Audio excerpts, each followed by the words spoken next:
अध्याय 766। वो खतरनाक है। मैं समझती हूँ।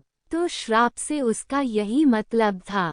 ताशा गुर्राई, उसके शब्द जलते गुस्से से भरे हुए थे। जैसे ही उसने टॉम को पढ़ना समाप्त किया जो विक्टर ने उसे दिया था, उसका शरीर जोर जोर से कांपने लगा। उसकी मुट्ठियां इतनी कसकर बंधी हुई थीं कि उसके नाखून उसके हाथों की हथेलियों में चुभ गए, जिससे उसका खून टपकने लगा। ताशा की आंखें बेकाबू क्रोध से चमक उठी, उसकी निगाहें शुद्ध घृणा से भरी थीं। राक्षस और उनकी बेहद घटिया चालें। वह गुर्राने लगी, उसकी आवाज से विषैला तिरस्कार टपक रहा था। उसके होठों से निकलने वाले प्रत्येक शब्द में जीवन भर के अन्याय का संचित क्रोध समाहित था। जिस विश्वासघात का उसने अभी अभी पता लगाया था, उसने उसके अस्तित्व को प्रज्वलित कर दिया, क्रोधित भावनाओं का बवंडर भड़का दिया जिसने उसे पूरी तरह से खत्म करने की धमकी दी। ताशा ने बेलगाम क्रोध के साथ टॉम को जमीन पर फेंक दिया, जिससे वो फटकर फटे हुए कागज के टुकड़ों में बदल गया। प्रत्येक टुकड़ा उस धोखे का प्रतीक था जिसके द्वारा उसे धोखा दिया गया था, जिससे उसका बेलगाम क्रोध और बढ़ गया। उसकी गर्दन की नसें लगभग स्पष्ट तीव्रता के साथ धड़क रही थीं, जिससे उसके गुस्से की उन्मत्त लय गूंज रही थी।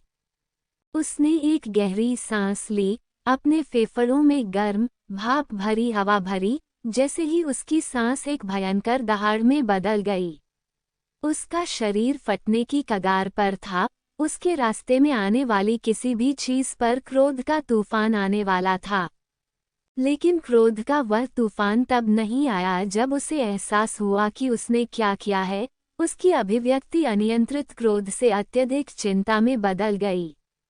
आह, मैंने क्या किया? ताशा घबराहट में चिल्लाई, उसकी आवाज उसके निजी क्वार्टर से गूंज रही थी। उसे घबराहट होने लगी, उसके हाथ अनियंत्रित रूप से कांपने लगे।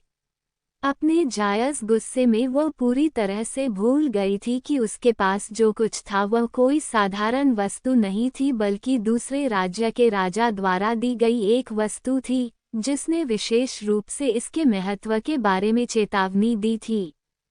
स्थिति की गंभीरता ने ताशा के दिल पर खंजर की तरह वार किया।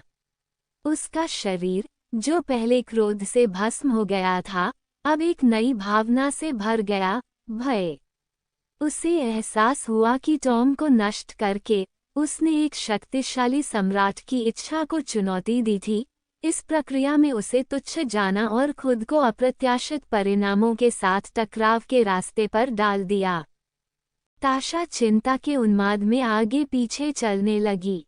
उसके दिमाग में कई विनाशकारी परिदृश्य सामने आने लगे, हर एक पहले से भी ज्यादा भयावह। वह सोच रही थी कि जब उसका दोबारा विक्टर से सामना होगा तो उसे क्या करना चाहिए और वह अपने आवेगपूर्ण कृत्य के परिणामों का कैसे सामना करेगी। ताशा ने फर्श पर नष्ट हुए टॉम को देखा, उसके चेहरे पर पीड़ा और निराशा के निशान थे। थोड़ी देर के लिए उसके दिमाग में एक अंधकार में विचार कौंध गया। क्या मैं किसी और को दोष दे सकती हूँ? उसने सोचा। उसकी आंखों में द्वेष की एक चिंगारी नाच रही थी। जिम्मेदारी किसी और पर डालने का प्रलोभन आकर्षक था, अपने कार्यों के परिणामों से बचने का एक तरीका। हालांकि इससे पहले कि वह अपने मैकियावेलियन विचार को क्रियान्वित कर पाती, कठोर वास्तविकता उसके चेहरे पर बेरहमी से फेंक दी गई। विक्टर के शब्द उसके कानों में एक जोरदार मुक्के की तरह गूंज रहे थे। केवल आप ही इस टॉम को छू सकते हैं। उसके शब्दों की स्मृति उसके दिमाग में गूंजती रही, जिससे ताशा का दंड से मुक्ति का कोई भी भ्रम टूट गया। धिक्कार है, मैं क्या करूं?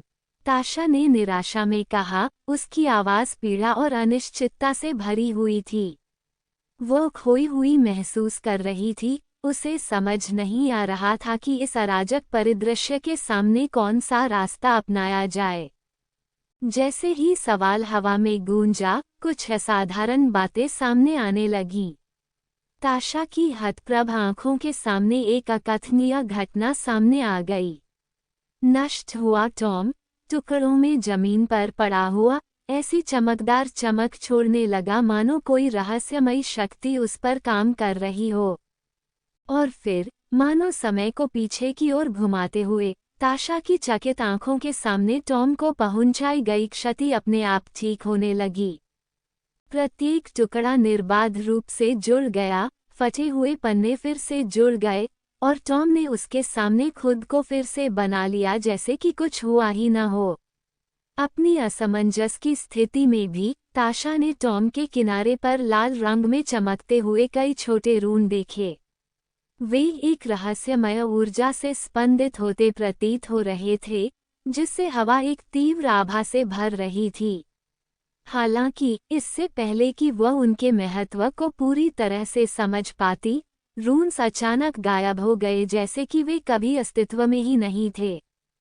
ताशा आश्चर्य से खड़ी थी, उसके होंठ विस्मय और भ्रम से थोड़े खुले हुए थे। रून्स की क्षणभंगुर चमक ने उसके मन में एक अमिट छाप छोड़ी, जिससे घबराहट की भावना जागृत हुई। वे रून वहां क्यों थे? वे इतनी जल्दी गायब क्यों हो गए? आखिरकार, ऐसा लग रहा था कि टॉम ने जितना शुरू में महसूस किया था, उससे कहीं अधिक गहरे रहस्य छिपाए हुए हैं। जब ताशा ने अपने पिछले कार्यों पर विचार किया तो उसके मन में आत्म जागरूकता की लहर दौड़ गई। वह इतनी आसानी से घबरा जाने के कारण मूर्खतापूर्ण और कुछ हद तक शर्मिंदा महसूस कर रही थी। हाँ, मैं कसम खाता हूँ कि वह आदमी किसी दिन मुझे दिल का दौरा डाल देगा। उसने आह भरी। जैसे ही वह टॉम को जमीन से उठाने के लिए आगे बढ़ी, वह चमकने लगा और अगले ही पल, वह अस्तित्व से गायब हो गया। ... ताशा ने जो कुछ देखा उससे पूरी तरह हतप्रभ थी, लेकिन, पहले की तरह, विक्टर के शब्दों की यादें उसके दिमाग में गूंजने लगीं। जैसे ही आप टॉम को पढ़ना समाप्त करेंगे, यह मेरे पास वापस आ जाएगा। चिंता न करें, इसकी सामग्री आपकी यादों में अंकित हो जाएगी। विक्टर की बात को सही साबित करते हुए, जब ताशा ने टॉम की सामग्री के बारे में सोचने की कोशिश की, तो उसे पूरा पाठ अच्छी तरह से याद हो गया। महामहिम अचानक कहे गए शब्द टैश के कानों में गूंज उठे, जिससे वह अपनी चिंता से बाहर आ गई। उसने हल्की हल्की पलकें झपकाईं जैसे कि वह समाधि से जाग रही हो, और उसकी अभिव्यक्ति शांत और तटस्थ हो गई। ताशा ने अपना क्वीनली मास्क पूरी तरह से फिर से पहन लिया, जिससे दुनिया के सामने उसके अटूट नियंत्रण का पता चला। उसके चेहरे में परिवर्तन ध्यान देने योग्य था। उसकी आंखें, जो पहले उथल-पुथल भरे विचारों में खोई हुई थीं, अब तेज और मर्मज्ञ हो गई थीं। झिझक का हर निशान गायब हो गया, उसकी जगह अटूट दृढ़ संकल्प ने ले ली। ताशा शालीनता और गरिमापूर्ण ढंग से उठी, एक राजसी आभा से ओतप्रोत, जिसने सम्मान और आदर का आदेश दिया। किया, ताशा ने अपनी कुर्सी की ओर बढ़ते हुए कहा, उसकी सुंदर मुद्रा उसके आत्मविश्वास को प्रतिबिंबित कर रही थी। प्राकृतिक अनुग्रह के साथ, वह बैठ गई और आकर्षक तरीके से अपने पैरों को क्रॉस कर लिया, एक इशारा जिसने सावधानी से गणना की गई उत्तेजना को प्रकट किया। पब फ्यूचर द्वारा विज्ञापन। अपने चेहरे को अपने दाहिने हाथ पर टिकाते हुए, ताशा ने एक मर्मज्ञ और रहस्यमय दृष्टि डाली, उसकी आंखें शक्ति और कामुकता के एक दिलचस्प मिश्रण से चमक रही थीं। चुंबकत्व की एक आभा ने उसे घेर लिया, जिससे उसके आसपास के सभी लोगों का ध्यान आकर्षित हो गया। यहाँ तक कि उसके अपने बेटे भी इस कामुकता से अछूते नहीं थे, और हालांकि उन्होंने इसे पहले भी कई बार देखा था, वे अपनी जगह को अच्छी तरह से जानते थे और कभी भी अपने अल्फाज को बहुत लंबे समय तक नहीं देखते थे। अपनी सारी राजसी कृपा के बावजूद, ताशा को अपने बीटा से अगले शब्दों की उम्मीद नहीं थी। लाइकोस कबीले की कुलमाता, दानव राजा के लिए एक मार्गदर्शक के रूप में कार्य कर रही है। कई गवाहों की रिपोर्टों से मातृसत्ता की पत्नियों और स्वयं दानव राजा के बीच एक छोटे से संघर्ष की पुष्टि हुई है। मातृसत्ता और दानव राजा एक दूसरे के बहुत करीब लग रहे थे। अन्य ताशा ने अपने अधीनस्थ द्वारा प्रदान की गई जानकारी को संसाधित करते हुए 2 बार पलकें झपकाईं। उसकी आंखें ठंडी हो गईं, जिससे उसकी भावनाओं की बढ़ती दृढ़ता और तीव्रता का पता चला। वो स्पष्ट रूप से समझ गई थी कि दांव पर क्या था। क्या आपने पूरी स्थिति रिकॉर्ड की?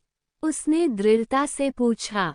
अधीनस्थ ने उत्तर दिया, मैं सब कुछ रिकॉर्ड नहीं कर सका। अलुकार्ड छिपने में बेहद कुशल है, लेकिन मैं यात्रा के कुछ हिस्सों को पकड़ने में कामयाब रहा। यह मुझे भेजें। ताशा को उसके एक कंगन को छूते हुए आदेश दिया। उसके सामने एक होलोग्राफिक स्क्रीन दिखाई दी, जिसमें वही दिखाया गया जो उसके अधीनस्थों ने रिकॉर्ड किया था। जैसे जैसे ताशा ने माया और विक्टर के बीच मुठभेड़ देखी, उसकी आंखें और अधिक ठंडी हो गईं। उसके लिए ये स्पष्ट था कि विक्टर पूरी स्थिति की व्याख्या महज एक आकस्मिक सैर के रूप में कर रहा था। असली समस्या लाइकोस कबीले के कुलमाता के साथ थी, जो उचित से कहीं अधिक भ्रमण का आनंद ले रहे थे। क्या उसे उसकी मार्गदर्शक नहीं बनना चाहिए? वह क्या कर रही है? एक अज्ञात जलन ताशा के दिल में घुसपैठ करने लगी, उसके पूरे अस्तित्व में फैल गई। उसे ऐसा महसूस हुआ जैसे किसी अजनबी ने उसकी रुचि की किसी चीज पर अपना घिनौना हाथ रख दिया हो। अलुकार्ड को कॉल करें। उसे सूचित करें कि मैं समझौते का अपना हिस्सा पूरा करूंगा। ताशा अपनी आवाज के स्वर से आश्चर्यचकित थी। उसने कभी नहीं सोचा था कि उसमें द डेमन किंग के प्रति ऐसी स्वामित्व भावना विकसित हो जाएगी। हाँ, ताशा के स्वर से उसका अधीनस्थ भी आश्चर्यचकित लग रहा था, लेकिन उसने रानी से कोई सवाल नहीं किया और उसके आदेशों को पूरा करने के लिए आगे बढ़ा। इस बीच ताशा का मन उथल-पुथल में डूबा हुआ था। क्या यह उन देर रात की यात्राओं के कारण है? क्या इसलिए कि मुझे लगा कि वह मुझे समझ सकता है, कि वह मेरी कद्र कर सके? नहीं, यह इन सब का मिश्रण है। उसकी आंखें एक अज्ञात भय से चमक उठीं। ये खतरनाक है। अलुकार्ड बेहद खतरनाक है। उसे यथाशीघ्र इस क्षेत्र को छोड़ने की आवश्यकता है, अन्यथा मुझे डर है कि वह मुझे एक अपरिवर्तनीय कार्य करने के लिए प्रेरित कर सकता है। कुछ भी किए बिना भी दानव राजा ने अपने आसपास के सभी लोगों पर एक अवचेतन चुंबकीय आकर्षण कायम कर लिया। महिलाएं अनिवार्य रूप से अपने पतियों की तुलना उससे करेंगी, जैसा कि ताशा ने करना शुरू कर दिया था। उसकी उपस्थिति से पुरुष स्वयं को हीन और चिड़चिड़ा महसूस करते थे।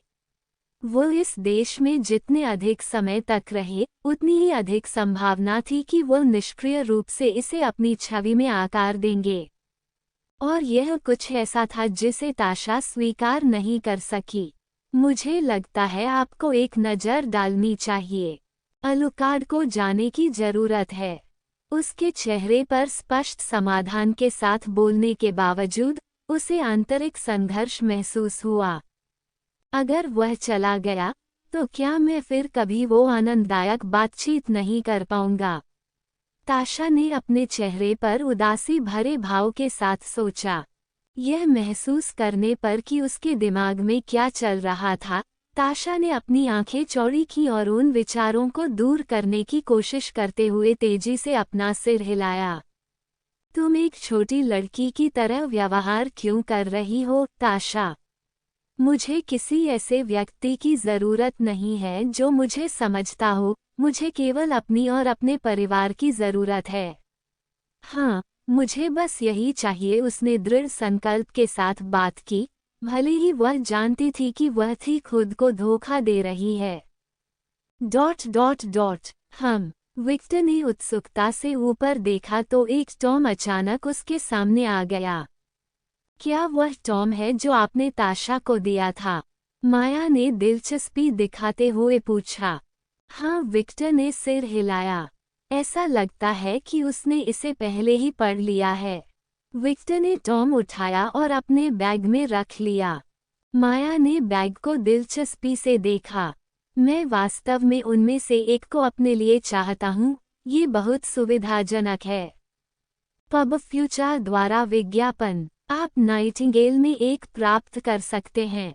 जब आप वहां जाएंगे तो मैं आपके लिए एक स्टो की सिफारिश कर सकता हूं।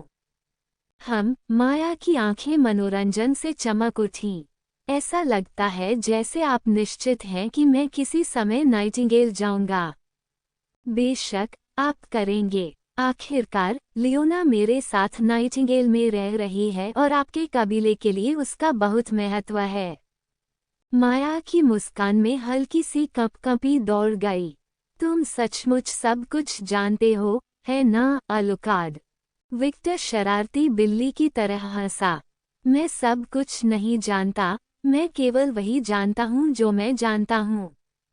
माया ने आंखें सिकोड़ लीं। मुझे ऐसा लग रहा है कि मैं उस अंतिम वाक्य में कुछ भूल रहा हूँ।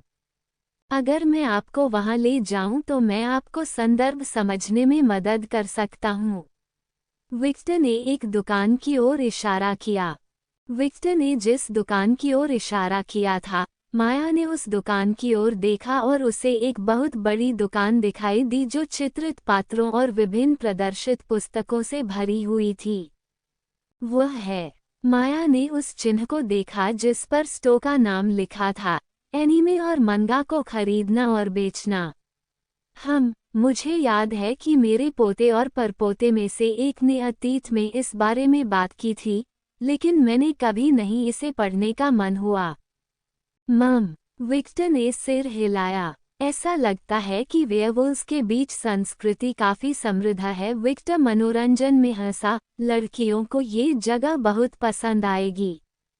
विक्टर ने माया के साथ स्टो में प्रवेश किया, लेकिन भले ही उनके जैसे दो आकर्षक लोग वहां प्रवेश कर गए, लेकिन किसी ने भी उन्हें प्रवेश करते हुए नहीं देखा। अब जब मैं इसके बारे में सोचता हूँ, तो ये क्षमता चोरी करने के लिए एकदम सही है। विक्टर ने उपहास करते हुए कहा, मैं चोरी नहीं करता। मेरे पास पूरे पृथ्वी ग्रह को 5 बार खरीदने के लिए पर्याप्त पैसा है। मुझे चोरी क्यों करनी पड़ेगी? दानव क्षेत्र में उसके पास कीमती वस्तुओं और सोने की मात्रा अनगिनत थी। वह सैकड़ों युग फिजूल खर्ची में बिता सकता है और शायद कभी खत्म नहीं होगा। प्रदर्शित मंगाओं में से खोजते हुए विक्टर ने कवर पर लाल बालों वाले एक लड़के के साथ एक मंगा उठाया। फिर उसने उस मंगा की सभी उपलब्ध मात्राएं ले ली और काउंटर पर चला गया। मैं ये चाहता हूँ। कृपया। परिचारक ने आश्चर्य से विक्टर की ओर देखा। विक्टर ने हल्की आह भरी। वह सचमुच इतना सुंदर था कि ऐसा हमेशा होता था। हेलो, क्या आप अपना काम कर सकते हैं? हाँ, मैं कर सकता हूँ। अटेंडेंट की तंद्रा मानो पूरी तरह गायब हो गई और वह तेज गति से काम करने लगी। ये केवल $50 है।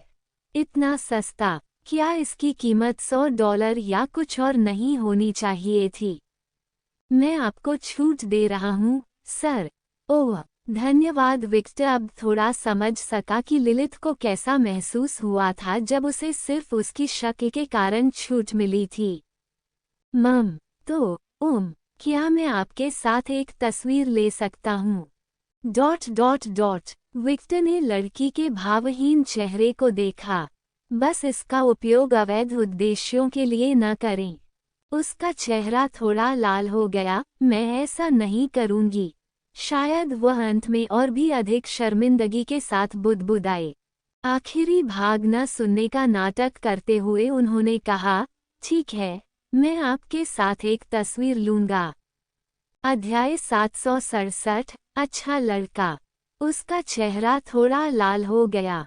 मैं ऐसा नहीं करूंगी। शायद वह अंत में और भी अधिक शर्मिंदा होकर बड़बड़ाए। अंतिम भाग न सुनने का नाटक करते हुए उन्होंने कहा, ठीक है, मैं आपके साथ एक तस्वीर लूंगा। महिला ने तुरंत अपना फोन उठाया और विक्टर के साथ एक सेल्फी ली। जैसे ही वे अलग हुए, विक्टर ने उसके कानों के लिए ही उसके कान में कुछ फुसफुसाया। यदि आप और अधिक चाहते हैं तो आप उन्हें यहाँ पा सकते हैं। विक्टर ने चुपचाप उसे एक कार्ड दिया। वो इस बारे में स्पष्ट नहीं था कि अधिक से उसका क्या मतलब है। उसने इसे वुल्फ लड़की की कल्पना पर छोड़ दिया। विक्टर के अचानक आने से महिला और भी अधिक शर्मा गई और विनम्रतापूर्वक सिर हिलाया। जैसे ही विक्टर पीछे हट गया और अचानक उसकी नज़रों से ओझल हो गया, उसने अपने हाथों की ओर देखा। रक्त देवता का धर्म। अचानक उसका चेहरा पूरी तरह से पीला पड़ गया। अलुकार्ड, हे भगवान, अलुकार्ड मेरी दुकान में था। डरने के बावजूद वह बहुत उत्सुक भी थी। उसने अपने फोन पर फोटो देखी और उसकी आंखों में दिलचस्पी की चमक दिखाई दी। उनसे संपर्क करेंगे। इस बीच विक्टर माया के पास लौट आया। यहाँ, इसे पढ़ो, उसने उसे एक किताब देते हुए कहा। बाकी माया ने किताब का शीर्षक पढ़ा। माँ, मुझे यकीन है कि आपको ये पसंद आएगा। बस इसे आजमाएं। यदि आपको ये पसंद नहीं है तो आप इसे फेंक सकते हैं। विक्टर ने अन्य खंडों को अपने बैग में रखते हुए कहा। आप दाएं से बाएं पैनल पढ़ें। ठीक है, माया ने उत्तर देते हुए खंड एक खोला और पढ़ना शुरू किया। कुछ मिनट बाद वह पढ़ने में पूरी तरह लीन हो गई। उसे खो जाने से बचाने के लिए जब वे शहर में घूम रहे थे तो विक्टर को उसका हाथ भी पकड़ना पड़ा। माया को पढ़ने में तल्लीन देखकर वह मन ही मन हंसने से खुद को नहीं रोक सका। वह अब लियोना की तरह दिखती थी जब वह खुद को उस चीज में पूरी तरह से खो देती थी जिसका वह आनंद लेती थी। विक्टर ने ऊपर देखा और देखा कि ताशा के हत्यारे अलग अलग दिशाओं में बेतहाशा खोज कर रहे थे। वे जो कह रहे थे उसे सुनने के लिए उसने अपनी भौहें ऊपर उठाईं और अपनी इंद्रियों को तेज किया। मैं उसे नहीं ढूंढ सका। अलुकार्ड कहाँ है? चिल्लाना बंद करो। उत्तेजित होने से कोई फायदा नहीं है। तुम दोनों अच्छी तरह जानते हो कि वह चोरी करने में माहिर है। लेकिन हमें कुछ कर्तव्य पूरे करने हैं। रानी उससे मिलना चाहती है। मुझे पता है। और चिल्लाना बंद करो। मैं चिल्ला नहीं रहा हूँ। हाँ, आप ही। दरअसल तुम दोनों चिल्ला रहे हो। नहीं थे, उन दोनों ने एक ही समय में कहा। दोनों हत्यारों ने बात करने वाले व्यक्ति की ओर देखा और देखा कि एक लंबा आदमी लाइकोस कबीले के कुलमाता की बांह पकड़े हुए है। अलुकार्ड, दोनों वापस कूद पड़े। पब फ्यूचर द्वारा विज्ञापन। मैंने सुना है तुम्हें मुझसे कुछ कहना है। विक्टर शरारत से मुस्कुराया। ... दोनों हत्यारों ने एक दूसरे पर नजर डाली और चुपचाप किसी बात पर सहमत हो गए। उन्होंने एक ही संकल्प साझा किया कि वे कभी भी किसी को भी अपने ऊपर हावी नहीं होने देंगे। यदि रानी को इसके बारे में पता चला तो उन्हें गंभीर अनुशासन का सामना करना पड़ेगा जिससे वे बचना चाहते थे। दोनों हत्यारों ने अलुकार्ड की ओर देखा और तुरंत रानी के फिल्मांकन को प्रसारित करना शुरू कर दिया। ... जब विक्टर रानी की कहानी सुनने को मिली तो रानी खुद एक परेशान करने वाली घटना का अनुभव कर रही थी। आप क्या चाहते हैं, वोक? इस अध्याय की प्रारंभिक रिलीज N0V3LB1N साइट पर हुई। वोल्क गुर्राया, देशद्रोही को क्या हुआ? और अलुकार्ड कहाँ है? ... सबसे पहले, ये दानव राजा है। वह दूसरे देश का राजा है और उसके साथ सम्मानपूर्वक व्यवहार किया जाना चाहिए। वोल्क ने अपने मुंह से कुछ कहा लेकिन तुरंत ही बोल दिया गया। दूसरा, गद्दार हमारा बेटा है और पूछताछ के दौरान हमने अनुमान लगाया कि उसे नियंत्रित किया जाएगा और हमारे लोगों को धोखा देने के लिए मजबूर किया जाएगा। इससे पहले कि आप प्यास से परेशान हों, ताशा ने अपनी तेज आवाज में कहा, मैं जिस हम की बात कर रही हूँ उसमें मैं, एडम, माया, एनरॉन और स्वयं दानव राजा शामिल हैं। भेड़ के दांत की जलन से चमकना। वह स्थिति से बहुत खुश नहीं था। रेवेन्यू ताशा के वर्तमान नॉर्वे से। हवा में तनाव स्पष्ट था, जो उस मधुर स्थिति से वोक की छुट्टी और कस्तूरी को बताया गया था जिसमें उन्होंने खुद को पाया था। हालांकि वोक की जलन के बावजूद ताशा अपनी स्थिति पर दृढ़ रही। वह सपनों का सामना करने के लिए दृढ़ विश्वास के साथ काम करने और अपने लोगों की रक्षा करने के लिए दृढ़ थे। हालांकि इसके लिए उन्हें अपने बेटे के विश्वास का सामना करना पड़ा और बेवकूफ़ों के साथ काम करना पड़ा। जैसे कि वोल्क के व्यवहार से निश्चित न। उसे राजा का कोई बुरा नहीं लगा, लेकिन उसके साथ एक गंभीर समस्या थी। जब मशीनें उनके पास नहीं थीं, तो उनके आचरण पर हावी हो गईं। और हाल ही में वह स्टॉक पॉइंट अलुकार्ड और वोक्स अथॉरिटी के प्रति अपने घोर अनादर थे, साथ ही ताशा की अपने अधिकार के लिए चुनौती भी थी। इन सभी राक्षसों को समग्र रूप से वोल्का अस्थिर था। महामहिम दानव राजा विक्टर अलुकार्ड और उनके मित्र लाइकोस कबीले के कुलपिता अप्रमाणित हैं। मुझे लगता है कि आपको एक नज़र डालनी चाहिए। अलुकार्ड का नाम रिपोर्ट में ही वोल्क का सांता स्पष्ट रूप से विरोध किया गया था। जब ताशा ने ये देखा तो वह अंदर ही अंदर बड़बड़ाने लगी। उनके सबसे बुरे दिन आ गए, परंतु उसने उन्हें एक बार भी न भेजा, तब जब वे पहले यहाँ थे।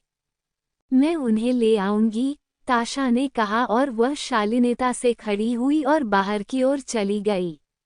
वोक ने ताशा का पीछा किया और रानी ने इसके बारे में कुछ नहीं बताया। कमरे में पहुंचने पर ताशा ने देखा कि माया विक्टर की अतिथि मित्र को एक किताब टल्लीन में मिली थी, जिसमें वह पूरी तरह से खोई हुई लग रही थी। ताशा की आंखें कुछ सेकंड के लिए आकाशीय नीले रंग से चमक उठी क्योंकि उसने देखा कि विक्टर और माया कितने करीब थे। जो जलन उसे पहले महसूस हुई थी वह पहले से कहीं अधिक मजबूत होकर लौट आई। एक झुंझलाहट जिसे उसने अपनी उदासीनता के मुखौटे के पीछे पूरी तरह छुपा लिया। ओह वोल्क, तुम जाग रहे हो। वोल्क झुंझलाहट से गुर्राया और जैसे ही वह विक्टर की ओर चलना शुरू करने वाला था, वह रुक गया जब ताशा ने उसकी बांह पकड़ ली। वोल्क ने रानी की ओर देखा और जैसे ही दोनों अल्फाज की नजरें मिली, एक क्षणिक युद्ध हुआ। मुझे जाने दो, वोल्क की आंखों ने कहा। खुद पर नियंत्रण रखो, ताशा की आंखों ने कहा। पब फ्यूचर द्वारा विज्ञापन। विक्टर ने इस टकराव को एक मासूम मुस्कान के साथ देखा, जैसे कि होने वाली सारी अराजकता का उससे कोई लेना देना नहीं था। ताशा ने वोल्क को नजरअंदाज कर दिया और आगे बढ़ गई। मैं अपना समझौता पूरा करने आया हूँ। ओह, फेनिर को ठीक करने के बदले में मैं तुम्हें अपने शिक्षक से मिलने दूंगा। मम, विक्टर ने संतुष्ट होकर सिर हिलाया। मैं भी फेनरा से बात करना चाहता हूँ। क्या ये संभव है? वह वोल्क कुछ कहने ही वाला था, लेकिन ताशा ने उसे तुरंत रोक दिया। बेशक, अगर फेनरा आपसे बात करना चाहता है। और इससे वोल्क की चिड़चिड़ाहट और भी बढ़ गई। वो किसी भी क्षण विस्फोट के कगार पर था, लेकिन कमरे में किसी को भी उसकी परवाह नहीं थी। ओह, भेड़ियों की रानी, मैं गारंटी देता हूँ कि वो मुझसे बात करना चाहेगा। विक्टर रहस्यमय ढंग से मुस्कुराया, जैसे कि वो कुछ जानता हो जो उन दोनों को नहीं पता था। एक ऐसा रवैया जिसकी ताशा और माया पहले से ही आदी हो चुकी थीं। निस्संदेह वोल्क के लिए भी ऐसा नहीं कहा जा सकता। बस काफी है। वोल्क अंततः फट गया, उसकी कच्ची शक्ति उसके शरीर से फूट पड़ी, जिससे उसके चारों ओर अत्यधिक दबाव पैदा हो गया। हवा सघन और दमनकारी हो गई, मानो वातावरण ही उसके क्रोध से डर गया हो। मैं इस दानव के रहते चुपचाप नहीं बैठूंगा, वोल्क ने कहना शुरू किया, लेकिन उसे तुरंत एक गंभीर आवाज ने चुप करा दिया, जो नर्क की सबसे गहरी खाई से गूंजती हुई लग रही थी। हाँ, आप करेंगे। वोल्क के पूरे अस्तित्व में भय की भावना फैल गई, जिससे उसका दिल असहनीय बोझ के नीचे दब गया।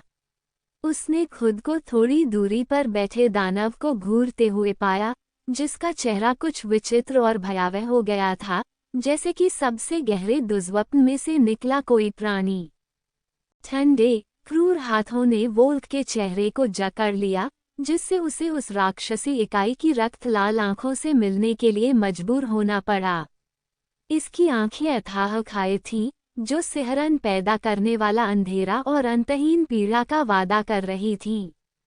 दानव ने धमकी और तिरस्कार से भरी आवाज में कहा, जब मैं रानी के साथ बातचीत कर रहा हूं तो आप एक अतिरिक्त, एक महत्वहीन छाया से ज्यादा कुछ नहीं होंगे। जब आप अपनी भावनाओं को नियंत्रित करने में असमर्थ साबित हुए तो आपने इस मामले पर बोलने का अधिकार पूरी तरह से खो दिया था। ये जारी रहा, इसकी आवाज किसी पार से फुसफुसाहट की तरह गूंज रही थी। मैंने आपको पहले भी बताया है ना?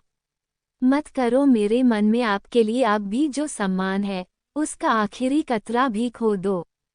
वोल्क की रीढ़ की हड्डी में ठंडक दौड़ गई और उसके चेहरे से ठंडा पसीना टपकने लगा, जो उसके गहरे और स्तब्ध कर देने वाले डर की गवाही दे रहा था।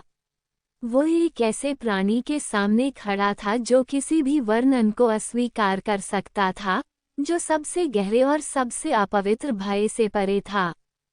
उस कृत्य के परिणाम अत्यधिक उदासीन होंगे, दानव के शब्द वोल्क के दिमाग में गूंज उठे।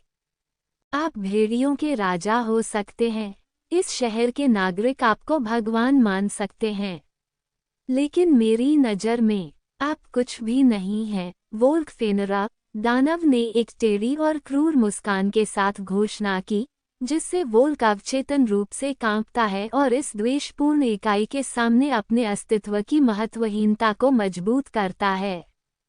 तो एक अच्छा छोटा कुत्ता बनो और चुप रहो, ठीक है? दानव की आवाज फुसफुसाहट भरी फुसफुसाहट थी, जो अथाह द्वेष से भरी हुई थी। वोल्क लकवाग्रस्त रहा, उसका मन आतंक और डर के बवंडर में डूब गया। उसका दिल अनियमित रूप से धड़कने लगा क्योंकि उसके माथे से लगातार ठंडा पसीना टपक रहा था।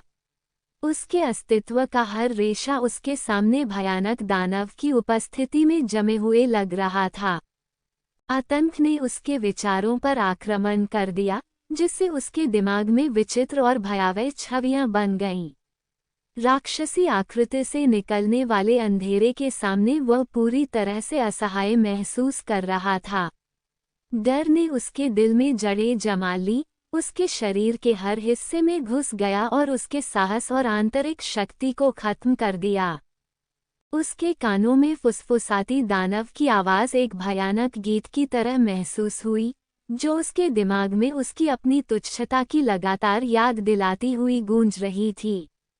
वोल्क को उस निर्दयी प्राणी से निकलने वाली शक्ति और द्वेष की विशालता से कुचला हुआ महसूस हुआ।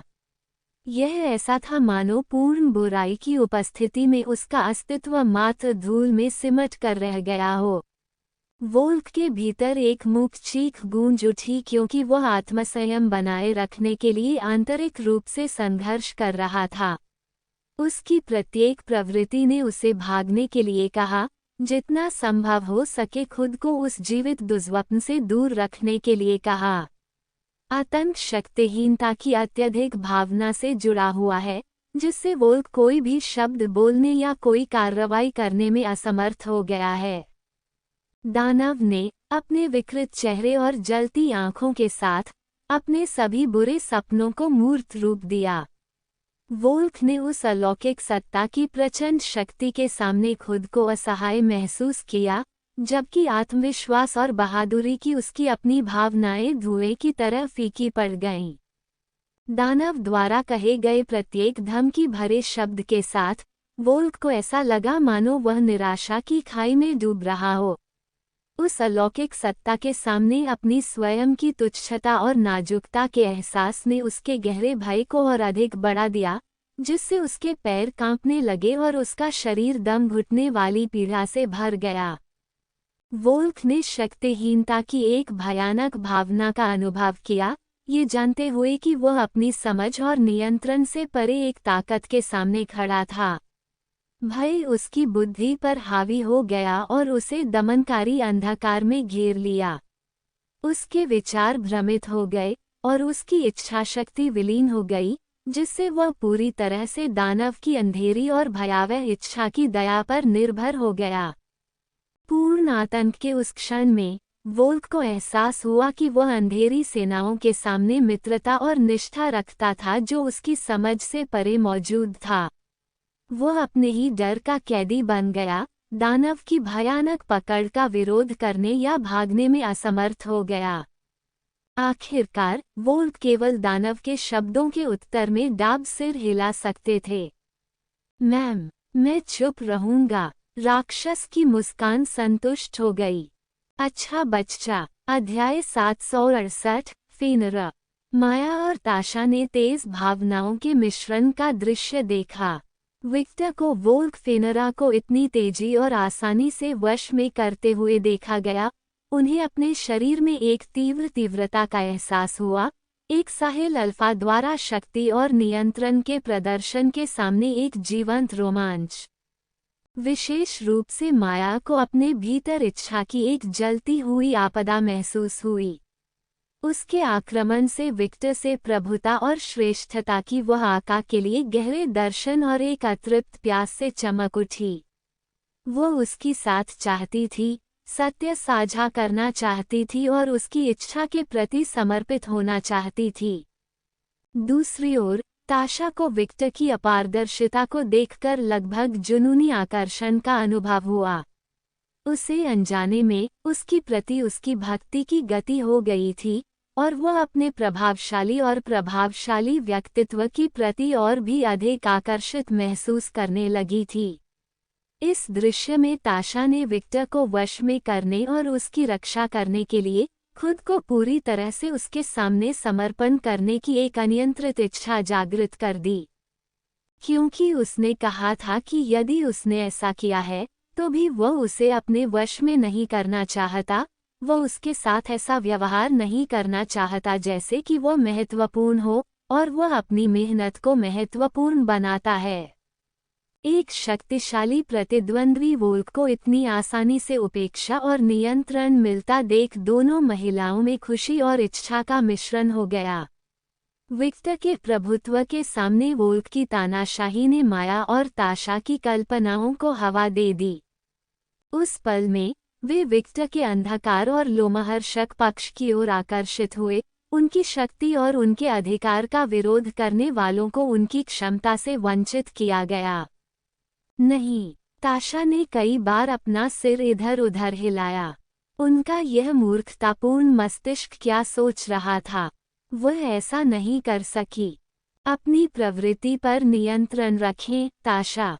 वह उन मूर्ख प्रवृत्तियों से नियंत्रित जानवर नहीं था, वह इसका सार नहीं था। ताशा ने माया के साथ कुछ झूला झूलते हुए देखा क्योंकि उसने देखा कि महिला पूरी तरह से बाहर थी और बोली, माया, वो कौन सी किताब है जो आप पढ़ रहे हैं? ... किताब, माया बोली। उसने अपने हाथों को देखा और उसने किताब देखी जो वह पढ़ रही थी। कुछ सेकंड के लिए उसका मस्तिष्क शून्य हो गया। आखिरकार ताशा को इस प्रकार की सलाह में कभी दिलचस्पी नहीं होगी। लेकिन फिर जब उसे पता चला कि ताशा क्या कर रही है तो उसने अपना नामांकन दाखिल कर लिया। उसने ताशा की ओर देखा और रानी की गंभीर दृष्टि देखकर माया ने खुद को हिलाया सिरा, ये तत्व कि उसे अपनी भावनाओं पर नियंत्रण प्राप्त करना होगा।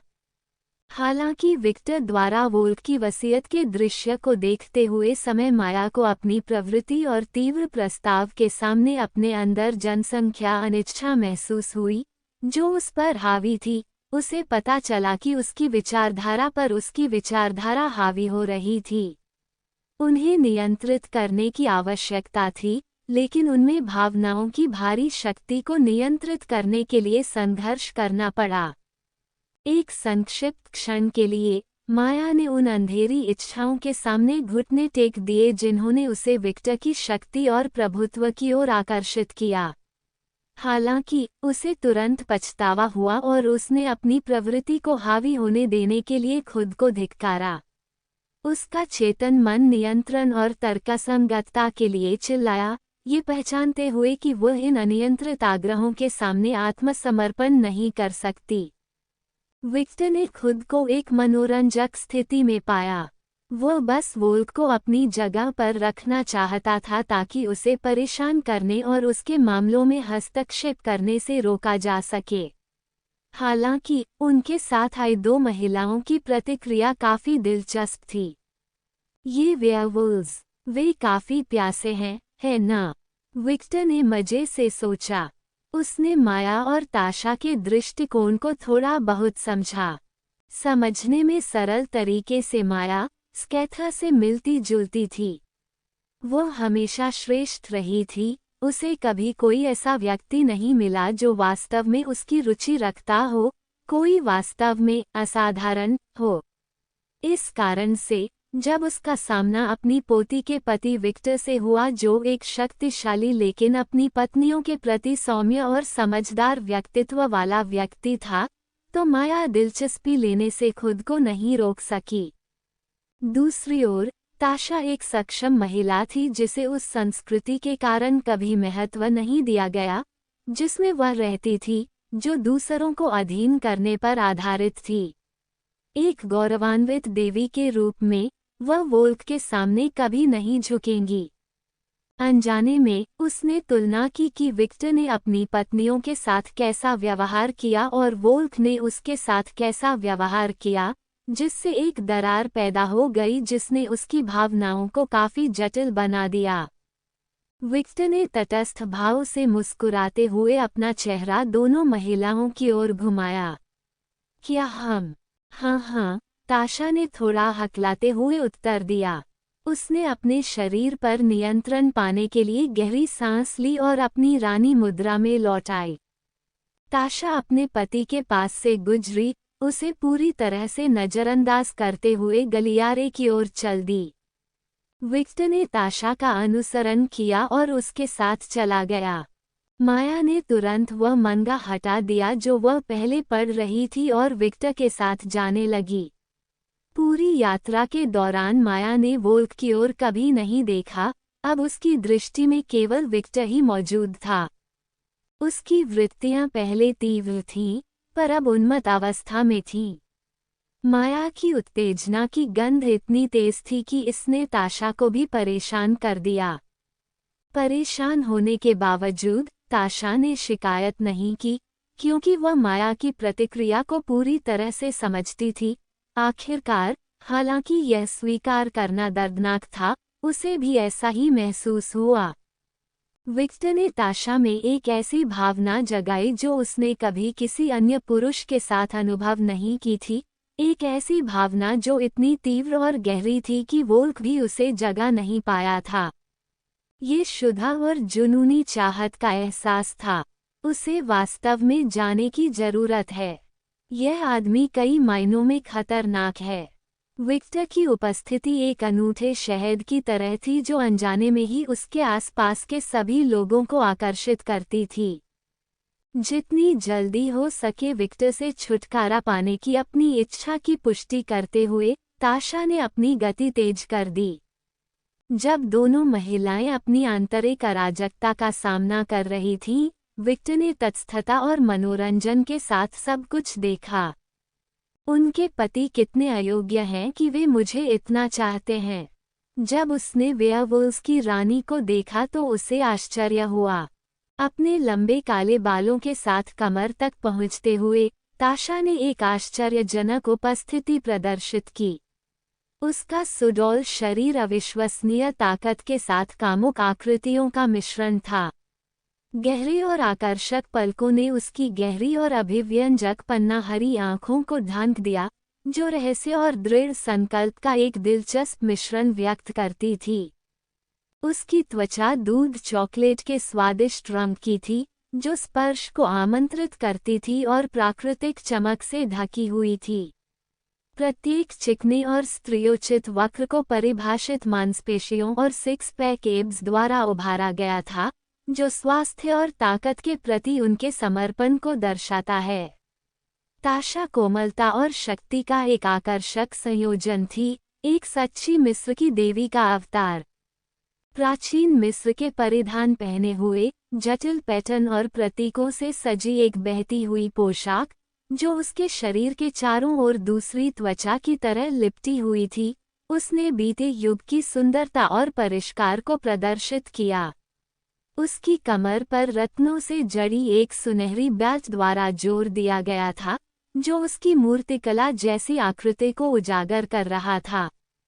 शानदार एक्सेसरीज उनके शानदार लुक को कॉम्प्लीमेंट कर रही थीं। कंगन उसकी कलाइयों को सुशोभित कर रहे थे, प्रत्येक सुंदर हरकत के साथ हल्की सी झनझनाहट पैदा कर रहे थे। स्कारब के आकार के पेंडेंट के साथ एक विस्तृत हार उसकी चोटियों के बीच खूबसूरती से रखा हुआ था, जो सुरक्षा और नवीनीकरण का प्रतीक था। पब फ्यूचर द्वारा विज्ञापन। ताशा की उपस्थिति उल्लेखनीय थी, जो आत्मविश्वास और शक्ति की आभा बिखेर रही थी।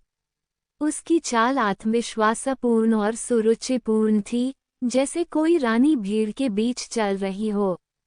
उसकी आकर्षक और मनमोहक मुस्कान उसके चेहरे पर अनुग्रह और चुंबकत्व बिखेर रही थी। ताशा एक मिस्र की रानी का अवतार थी, जिसकी अद्भुत सुंदरता ने उसके रास्ते में आने वाले सभी भाग्यशाली लोगों पर एक अमिट छाप छोड़ी थी। विक्टर ने अपने जीवन में कई महिलाओं को देखा था, यादों में और व्यक्तिगत रूप से, और कुछ महिलाएं ताशा जैसी प्रभावशाली उपस्थिति के लिए सक्षम थीं। उन महिलाओं में सुंदरता होती है जो अपने प्रयासों से परिणाम हासिल करती हैं। अन्य देवी देवताओं के विपरीत, ताशा को जो कुछ उसके पास था उसे पाने के लिए संघर्ष करना पड़ा और विक्टर को उस प्रयास में एक निश्चित सुंदरता दिखाई दी। यह अफसोस की बात है कि उसने ऐसा किया है। ये दुर्भाग्यपूर्ण था। यदि यह छोटी सी बात न होती, तो वो उसे यंडेरे बनाने के लिए पहले ही कार्रवाई कर चुका होता। उसमें और भी अधिक पागल होने, वायलट, एफ्रोडाइट के स्तर तक पहुंचने की बहुत अधिक संभावना थी। और स्कैचर, हालांकि ये दुर्भाग्यपूर्ण था, विक्टर ने इस पर ध्यान नहीं दिया। आखिरकार, वो कोई पतित व्यक्ति नहीं था जो प्रतिबद्ध महिलाओं के पीछे जाता था। इस बात का जिक्र करने की जरूरत नहीं थी कि वह विशेष महिला उसके दोस्त की मां थी। उस तरह का व्यवहार उनके व्यक्तित्व में नहीं था, लेकिन इसका मतलब यह नहीं था कि वह ये सुनिश्चित करने के लिए अपने व्यक्तित्व को छिपा लेंगे कि महिलाएं उनसे मुग्ध न हो जाएं। वह ऐसा कभी नहीं करेगा। वह सदैव अपने प्रति सच्चे थे। वोल्क ने अपनी मुट्ठी कसकर भींच ली, उसकी उंगलियां गुस्से से कांप रही थीं। उसका चेहरा शुद्ध घृणा की अभिव्यक्ति में विकृत हो गया था, जो इस बात का प्रमाण था कि भावनाओं का बवंडर उसे निगल रहा था। वोल्क के चारों ओर हीनता की भावना जबरदस्त थी, मानो कोई दमनकारी छाया उसकी आत्मा पर हावी हो गई हो, जिससे उसका आत्मविश्वास और आत्मसम्मान कमजोर हो गया हो। उस दानव द्वारा कहे गए प्रत्येक शब्द के साथ, एक अंधेरे खेल में महज एक मोहरा होने की भावना मजबूत हो गई। भयावह इकाई की प्रभावशाली उपस्थिति के सामने एक छोटा सा महत्वहीन व्यक्ति, दानव की अटल शक्ति के भारी उत्पीड़न के खिलाफ संघर्ष करते हुए, वोल्क असहाय और शक्तिहीन महसूस कर रहा था। दानव के प्रभुत्व के सामने उसकी खुद की कमजोरी के एहसास ने नकारात्मक भावनाओं के बवंडर को हवा दे दी, उसके साहस और आत्मा को नष्ट कर दिया, उसके अस्तित्व के हर हिस्से में घुसपैठ कर ली, उसे पंगु बना दिया और उसे दानव के अंधेरे और क्रूर सनक की दया पर छोड़ दिया। शक्तिहीनता की भावना एक जेल की तरह थी, जो उसकी लड़ने की प्रवृत्ति का दम घोंट रही थी और उसकी जगह अत्यधिक पीड़ा ने ले ली थी। वोल्क को क्रोध, हताशा और निराशा के दुष्चक्र में फंसा हुआ महसूस हुआ, क्योंकि दानव की डराने वाली उपस्थिति ने उसे भावनात्मक रसातल के किनारे की ओर धकेल दिया। वो विरोध करना चाहता था, अपनी ताकत दिखाना चाहता था और दानव की शक्ति को चुनौती देना चाहता था, लेकिन हीनता की भावना ने उसे बंदी बना लिया, जैसे कि वह अदृश्य जंजीरों में फंस गया हो। वोल्क के भीतर नफरत उबल पड़ी, जिससे उसकी खुद की अपर्याप्तता पर काबू पाने का दृढ़ संकल्प बढ़ गया। उन्होंने दानव के दमनकारी प्रभुत्व के खिलाफ उठने और अपनी योग्यता साबित करने के लिए अपने भीतर साहस की एक चिंगारी खोजने के लिए संघर्ष किया। उसके रोम रोम में स्थिति को पलटने, दानव को ये दिखाने की लालसा थी कि वो महज एक तुच्छ छाया नहीं है, बल्कि चुनौती देने और प्रतिरोध करने में सक्षम प्राणी है। हालांकि वोल्क एक आंतरिक लड़ाई में फंस गया था, जो दानव का सामना करने की इच्छा और अपनी खुद की भेद्यता की लगातार याद दिलाने के बीच संतुलन खोजने की कोशिश कर रहा था। क्रोध उसके भीतर उमड़ रहा था, जिसने उसे हीनता की भावना के खिलाफ लड़ने के लिए प्रेरित किया, लेकिन निरंतर भय उसके कानों में संदेह और असुरक्षाओं को फुसफुसाता रहा। नहीं, मैं एक अल्फा हूँ। जमीन से उठते ही वह मन ही मन दहाड़ने लगा। उन्होंने अपनी सभी नकारात्मक भावनाओं को निगल लिया और अपने गौरव पर ध्यान केंद्रित किया। वह एक राजा था, वेयरवुल्व्स का राजा। जब एक राक्षस उसके राज्य में अपनी इच्छानुसार कार्य करेगा तो वह चुप नहीं रहेगा। वह वोल्क है। उसकी रीढ़ में कपकपी महसूस होने के कारण उसके विचार साकार नहीं हो सके। वोल्क ने तुरंत अपना सिर विक्टर की ओर घुमाया। हालांकि वह केवल दूर से उसकी पीठ देख रहा था, वह जानता था कि विक्टर उसे देख रहा था। वह इसे अपने संपूर्ण अस्तित्व के साथ महसूस कर सकता था। जैसे ही विक्टर ने चलना बंद किया और पीछे मुड़कर देखने लगा, वोल्क तुरंत जमीन पर बैठ गया और ऐसे दिखाया जैसे कुछ हुआ ही नहीं। क्या हुआ, विक्टर? वोल्क ने माया की आवाज़ सुनी, एक ऐसी आवाज़ जो सामान्य से अधिक मोहक लग रही थी। ये कुछ भी नहीं है। मुझे लगा कि मैंने कुछ सुना है, विक्टर ने चंचल स्वर में कहा। एक स्वर जो वोल्क को मजाक उड़ाता हुआ लग रहा था। धिक्कार है तुम्हें, अलुकार्ड। धिक्कार है, मेरी कमजोरी। इससे घृणा करें। वोल्क के चेहरे से निराशा भरे आंसू गिरने लगे। एडम, जिसने अभी अभी दरवाज़ा खोला था, ठीक से नहीं जानता था कि अब क्या करना है। क्या मुझे अपनी उपस्थिति की घोषणा करनी चाहिए? एडम को आश्चर्य हुआ। उसने वोल्क की वर्तमान स्थिति को देखा और उसे अपने राजा की रक्षा करने की कोई इच्छा नहीं हुई। आखिर उसे क्या करना चाहिए? जिस व्यक्ति ने राजा के साथ ऐसा किया वह उनकी बेटी का पति और शापित राक्षस राजा था। उस पर हमला करना मूर्खतापूर्ण कार्य होगा, ये देखते हुए कि वह जो कर रहा था वह राज्य के सबसे सक्षम लोगों के साथ बातचीत कर रहा था।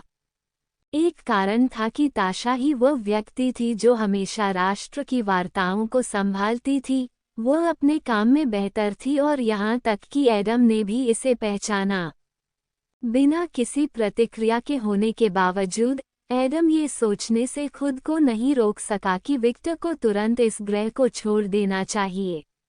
वह जितना अधिक समय तक यहाँ रहेगा, वह अपने अस्तित्व या अपने कार्यों से उतनी ही अधिक अराजकता फैलाएगा। ... भले ही तुम कमजोर हो, तुम सुंदर हो, लड़के विक्टर ने कहा। जब उसने फेनरा को देखा तो उसकी आंखें प्रशंसा से चमक उठीं। फेनरा अपनी दुर्बल उपस्थिति के बावजूद एक जंगली और राजसी सुंदरता का प्रदर्शन करता था। उनका फर शुद्ध सफ़ेद और गहरे काले रंग का एक सामंजस्यपूर्ण संयोजन था, जो एक अद्भुत विरोधाभास पैदा कर रहा था। उसके कोट का प्रत्येक किनारा रोशनी में चमकता हुआ, रेशमी चिकनाई और त्रुटिहीन बनावट प्रदर्शित करता हुआ प्रतीत हो रहा था। आकाशीय नीले तालाबों की तरह उसकी आंखें तीव्रता और अवर्णनीय रहस्य से चमक उठीं। उनकी स्पष्ट कमजोरी के बावजूद भी उन्होंने प्राचीन ज्ञान और अटूट शक्ति को प्रतिबिंबित किया। उन आँखों की अभिव्यक्ति एक गहरी शांति व्यक्त करती है, जो उस प्रभावशाली आभा के साथ मिश्रित होती है जिसका प्रतिनिधित्व एंड करता है। कमजोर अवस्था में भी फेनरा की उपस्थिति अद्भुत थी। उसकी मुद्रा और चाल में एक अंतर्निहित महिमा थी, जो एक पौराणिक जानवर की भव्यता को प्रकट करती थी। उसके शरीर की प्रत्येक मांसपेशी परिभाषित थी, भले ही क्षणिक कमजोरी ने उसकी कुछ जीवन शक्ति छीन ली हो। उसने प्राकृतिक सुंदरता और महान व्यवहार का प्रदर्शन किया, जैसे कि वह भेड़ियों का राजा हो। उनकी दुर्बल स्थिति के बावजूद एंड का सार फेनरा में मजबूत रहा। उन्होंने एक अदम्य चुंबकत्व उत्सर्जित किया, जैसे कि वो किसी अन्य दुनिया से आए प्राणी हों, पैतृक रहस्यों के संरक्षक हों। कमजोर होने के बाद भी उन्होंने अपनी प्रभावशाली उपस्थिति से सम्मान और प्रशंसा अर्जित की। फेनरा अवर्णनीय सुंदरता का प्राणी था, जो कच्ची ताकत और जंगली अनुग्रह का प्रतीक था। उनके बेदाग बाल, मंत्रमुग्ध कर देने वाली आंखें और शक्तिशाली उपस्थिति ने उन्हें कमजोर अवस्था में भी एक आकर्षक और सम्मानजनक व्यक्ति बना दिया। उसने एक राजसी जानवर के मूल सार को मूर्त रूप दिया, जो उसे देखने वाले सभी लोगों में श्रद्धा और प्रशंसा को प्रेरित करने में सक्षम था। फेनरा ने अपनी आंखें खोली और धीरे से गुर्राया, ग्रर। हा, मुझे पता है। तुम्हें लड़का कहने के लिए मैं माफी चाहता हूँ। विक्टर लापरवाही से मुस्कुराया। न केवल ताशा, हसन, जो किसी समय समूह में शामिल हुए थे, और माया, बल्कि खुद फेनरा भी आश्चर्यचकित रह गए जब उन्होंने विक्टर को जवाब देते देखा। ग्रर, पब फ्यूचर द्वारा विज्ञापन। बेशक, विक्टर मुस्कुराया। वह फेनरा की कमजोर लेकिन राजसी और तेज आवाज को स्पष्ट रूप से सुन और समझ सकता था।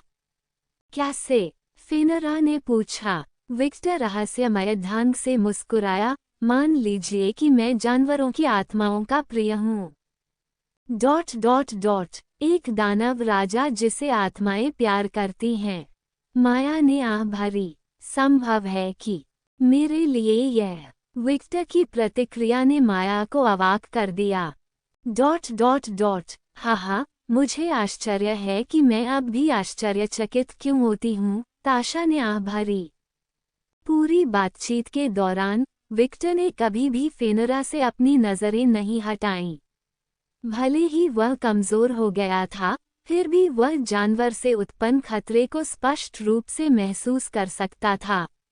उसकी सभी प्रवृत्तियों ने उसे इसके बारे में चेतावनी दी थी, और इस वजह से वह पूरी तरह से सतर्क था, किसी भी क्षण कार्रवाई करने के लिए तैयार था।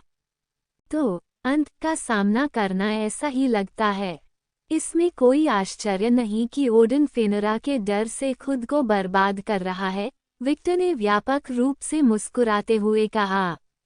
भले ही वह एक ऐसे प्राणी का सामना कर रहा था जो उसका अंत कर सकता था, फिर भी वह कांप नहीं रहा था या कमजोरी नहीं दिखा रहा था।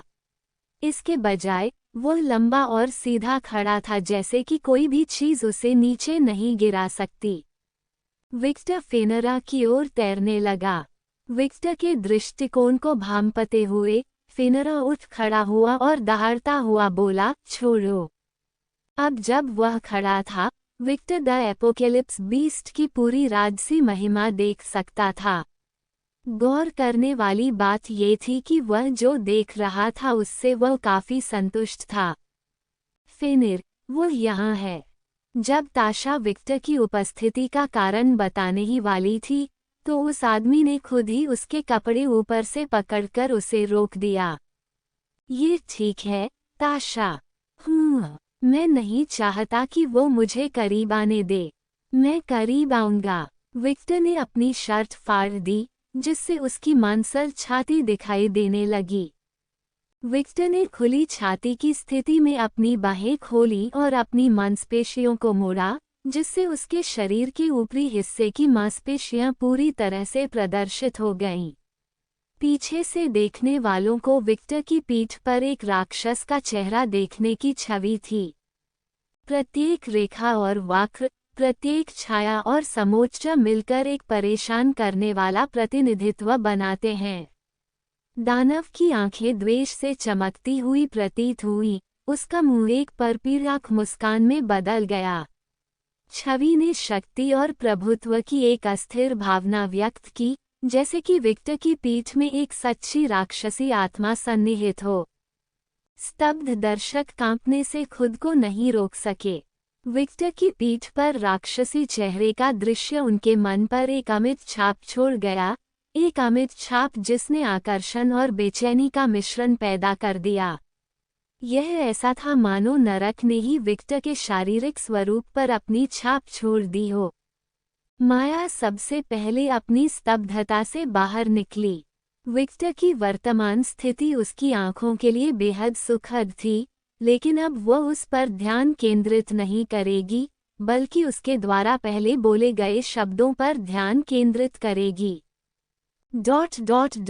मुझे मत बताओ। वह फेनरा से लड़ने की योजना बना रहा है। वह मदद नहीं कर सकती थी, लेकिन सोचती थी कि यह पागलपन है। कमजोर होने के बावजूद फेनरा एक अंत जानवर था। यदि उसे फेनरा ने काट लिया तो उसका अस्तित्व पूरी तरह से मिट जाएगा। ताशा अपनी स्थिति से बाहर और चिल्लाई, राक्षस राजा, मैं यहाँ ठीक करने के लिए आया हूँ, विनाश के लिए नहीं। ताशा की चीखें बाहर एक रेन तक नहीं पड़ी, जबकि विक्टर को कोई फर्क नहीं पड़ा। आओ फेनरा, मैं समकक्ष साथी मेहमानों का सामना करूंगा। विक्टर की मुस्कान ने अपने चेहरे को एक हिंसक तरीके से विकृत कर दिया। इसके तुरंत बाद एक बहुत ही प्राकृतिक एहसास के साथ रक्त लाल ऊर्जा शुरू हो गई। विक्टर के शरीर को ढांक दो। विक्टर के शरीर से जापान वाली ऊर्जा को महसूस करते हुए ही जानवर की उड़ान आकाश में नीले रंग में चमकती हुई दिखाई देती है। उस क्षण फेनरा को समझ में आया कि उसका सामने वाला व्यक्ति केवल एक दानव राजा नहीं था, बल्कि उसका कोई व्यक्ति था, कोई विश्व वृक्ष से चित्रित व्यक्ति था, कोई उसका वैसा ही स्थिति वाला व्यक्ति था। ये समझकर फेनरा ने उसे उचित समझा। जल्द ही उनकी उपस्थिति से अंत की भावना पूरी तरह से खत्म हो गई। प्रामाणिक होने पर भी वह अपनी योग्यता साबित करने की चुनौती से पीछे नहीं हटेगा। उद्धरण ... फेनारिर ने अपनी आपत्ति स्वीकार कर ली। उसने उसे उचित समझा। क्यों? उसके पास क्या है? ताशा जो कुछ भी देख रही थी वह पूरी तरह से हैरान करने वाली थी, और यह ध्यान देने योग्य बात थी कि ऐसा नहीं था। यहाँ तक कि वोल्क को भी चुनौती के खिलाफ उचित समझाया गया है। जब उसने फिर से विक्टर की ओर से और अधिक दांत देखे तो उसे समझ में आ गया। इस अध्याय के प्रकाशन की शुरुआत N0V3L B1N से जुड़ी हुई है। वह हमारी ऊर्जा का दोहन कर सकती है। क्या हो रहा है?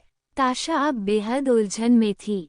विक्टर के समान एक बहुत ही प्राकृतिक अनुभूति के साथ एक ग्रीन पावर ने फेनरा के शरीर का मिश्रण शुरू कर दिया, और अगले ही पल एपोकेलिप्स बस्ट की दहाड़ पूरे शहर में सुनाई दी।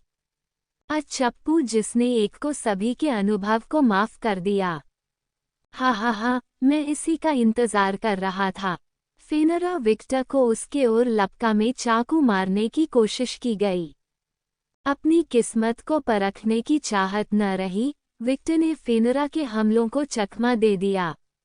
अंतरिक्ष में फूलों को देखकर उन्हें अपने निर्णय से राहत महसूस हुई। खैर वह less than and greater than की अवधारणा का उपयोग नहीं कर रहा था। रैग्नारोक बस्ट के नुकीले दांत अभी भी खतरनाक थे। विक्टर की मुठियां रक्त लाल ऊर्जा से चमकने वाली दुनिया में और तेजी से फेनरा के चेहरे पर मुक्का मारा। वही क्षण, जैसा कि उसे उम्मीद थी, दर्द महसूस करने के बजाय फेनरा को तेजी से राहत की भावना हुई। उस मुक्के से मानो उसके शरीर की सारी कमजोरी दूर हो गई। अभिव्यंजक चेहरे से देखे गए भेड़िए के दर्शन ने विक्टर को असमंजस में डाल दिया। वह साफ साफ प्रश्न पूछ रहा था कि क्या हुआ था। क्या मैं आपके फ्लोरिडा स्टेट में आपसे अन्य नहीं चाहता? विक्टर ने एक मार्शल आर्ट्स ट्रेटेकोल और उसके चिकित्सक को पूरी तरह से रक्त लाल ऊर्जा में शामिल किया था, जिससे लाल गॉन्टलेट की एक जोड़ी बन गई थी। आओ नाचें। फेनरा की आकाशीय नीले रंग में चमक दिखाई देती है, और ताशा, माया और हसन ने खुद से कहा कि उन्होंने जानवर को शामिल करते हुए देखा है।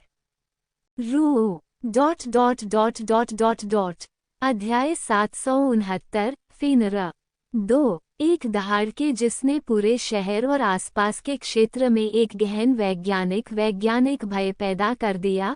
फेनरा विक्टर की ओर झपटा, उसके परमाणु हथियार घातक इरादे से चमक रहे थे। हालांकि विक्टर तैयार था। उसने अलौकिक प्रार्थना से भेड़िए की तेज चाल से बचा निकला। उनकी लड़ाई की तकनीक और तरल पदार्थ गति की एक सिम्फनी थी, जो फेनरा की भयंकर बर्बरता के साथ पूरी तरह से मेल की दुकान थी। विक्टर के प्रत्येक मुक्के और किक ने प्रभावशाली ताकत और कौशल का प्रदर्शन किया। रक्त लाल ऊर्जा से भरपूर उसके मुट्ठियों ने फेनरा को वेट एंजल्स से टकराया। दूसरी ओर, फेनरा को हराना आसान प्रतिद्वंद्वी नहीं था। उनकी उल्लेखनीय चपलता और गति ने उन्हें विक्टर के कई दावों से बचाया। उसकी समुद्री लहरें उड़ गईं, जिससे उसकी प्रतिद्वंद्वी की ओर ऊर्जा की लहरें उड़ गईं। हालांकि विक्टर ने चतुराई से जवाब दिया और डेंटल स्की से बच गया। जैसे ही लड़ाई शुरू हुई, एक प्रभावशाली आका ने विक्टर पर कब्जा कर लिया।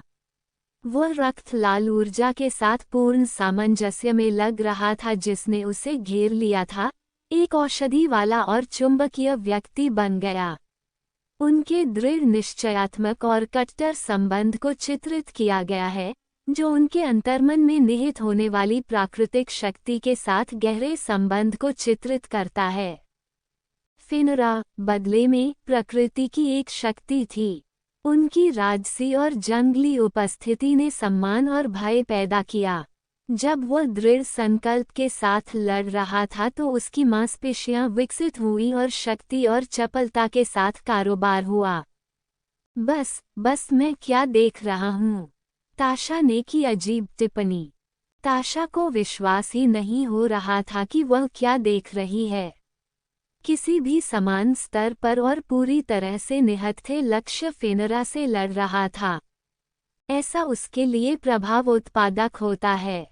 फेनरा से लड़ने वाले किसी व्यक्ति का विचार सिर्फ उसके दिमाग में कभी नहीं आया था। आखिरकार, भले ही वह ताशा के प्रति दयालु हो, भेड़िया अभी भी रग्नारोक का भेड़िया था। वह दवा जो अपने अनुयायियों के साथ उत्तरी देशों के शासन का अंत चाहती थी। यहाँ तक कि थोर भी अपने कीमती हथियार या संपूर्ण कवच के बिना फेनरा से लड़ने में सक्षम नहीं होगा। इसका कारण सरल था। The wolf of the end intervention उसके नुकीले दांत के साथ बेहद खतरनाक थे। केवल एक कटर या क्रशर से शरीर को गंभीर नुकसान हो सकता है। यह आदमी, वो एक वेयरवुल्फ की तरह की लड़ाई है। नहीं, वो एक वेयरवुल्फ की तरह और भी अधिक साहसी है। वो एक देवता की तरह है जो अपने द्वारा किए गए युद्ध में आनंदित होता है। हसन ने आकलन किया।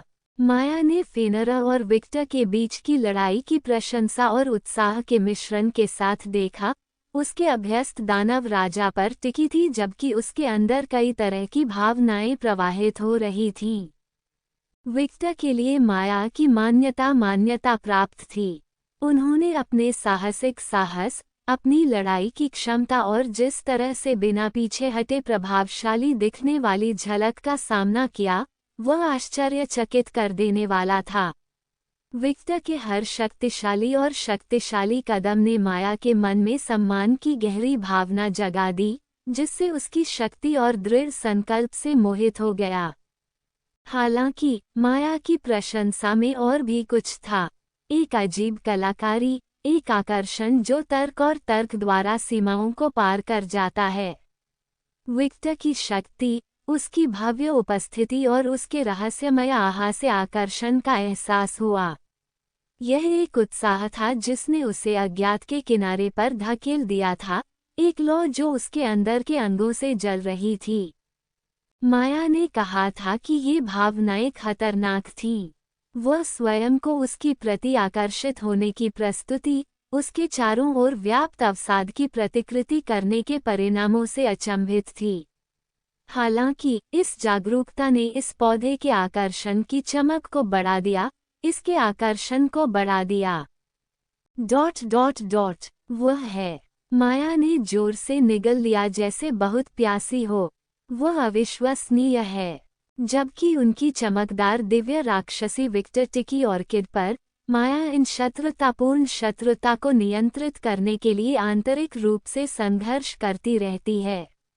उसने कहा था कि वह प्लास्टिक से खुद को स्थिर नहीं कर पाएगी और उसे स्थिर स्थिति पर ध्यान केंद्रित करना होगा।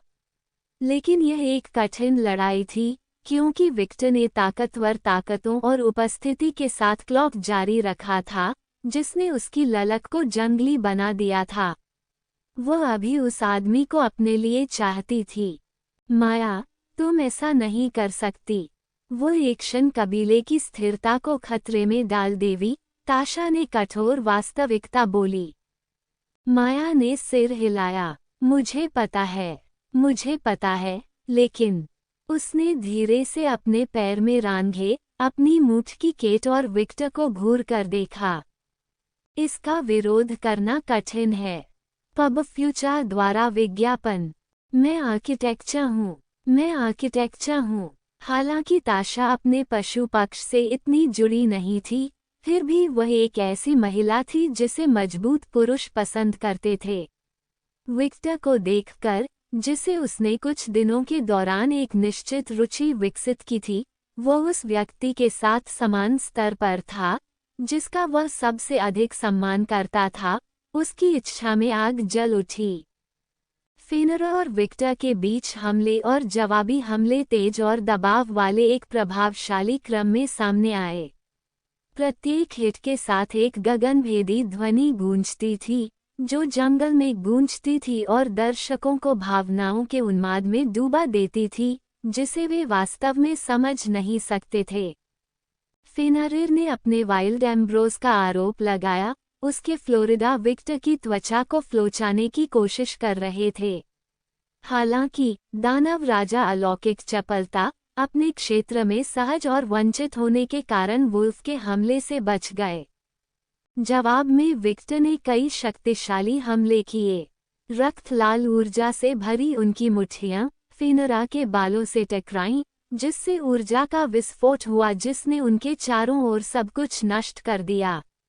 हर प्रभाव के साथ जानवर की दहाड़ और विक्टर के चेहरे पर एक परपीड़क मनोरंजन था।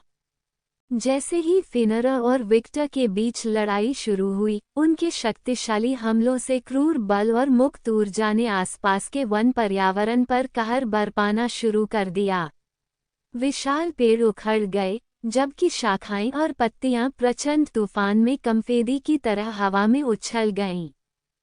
फेनरा द्वारा किए गए प्रत्येक प्रहार से जमीन कांपने लगी, धरती दरकने लगी और गड्ढे बन गए।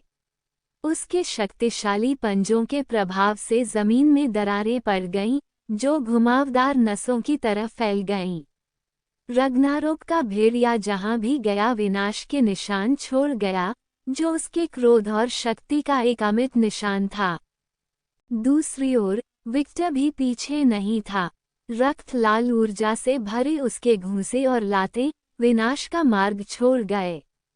शॉकवेव्स हवा में लहर उठी, टहनियों जैसे छोटे पेड़ों को गिरा दिया और एक अशांत वायु प्रवाह पैदा किया। हवा तेज आवाज में चिल्ला रही थी, जानवर की दहाड़ और विक्टर की घुरघुराहट के साथ मिलकर एक अराजक और भयानक सिम्फनी पैदा कर रही थी।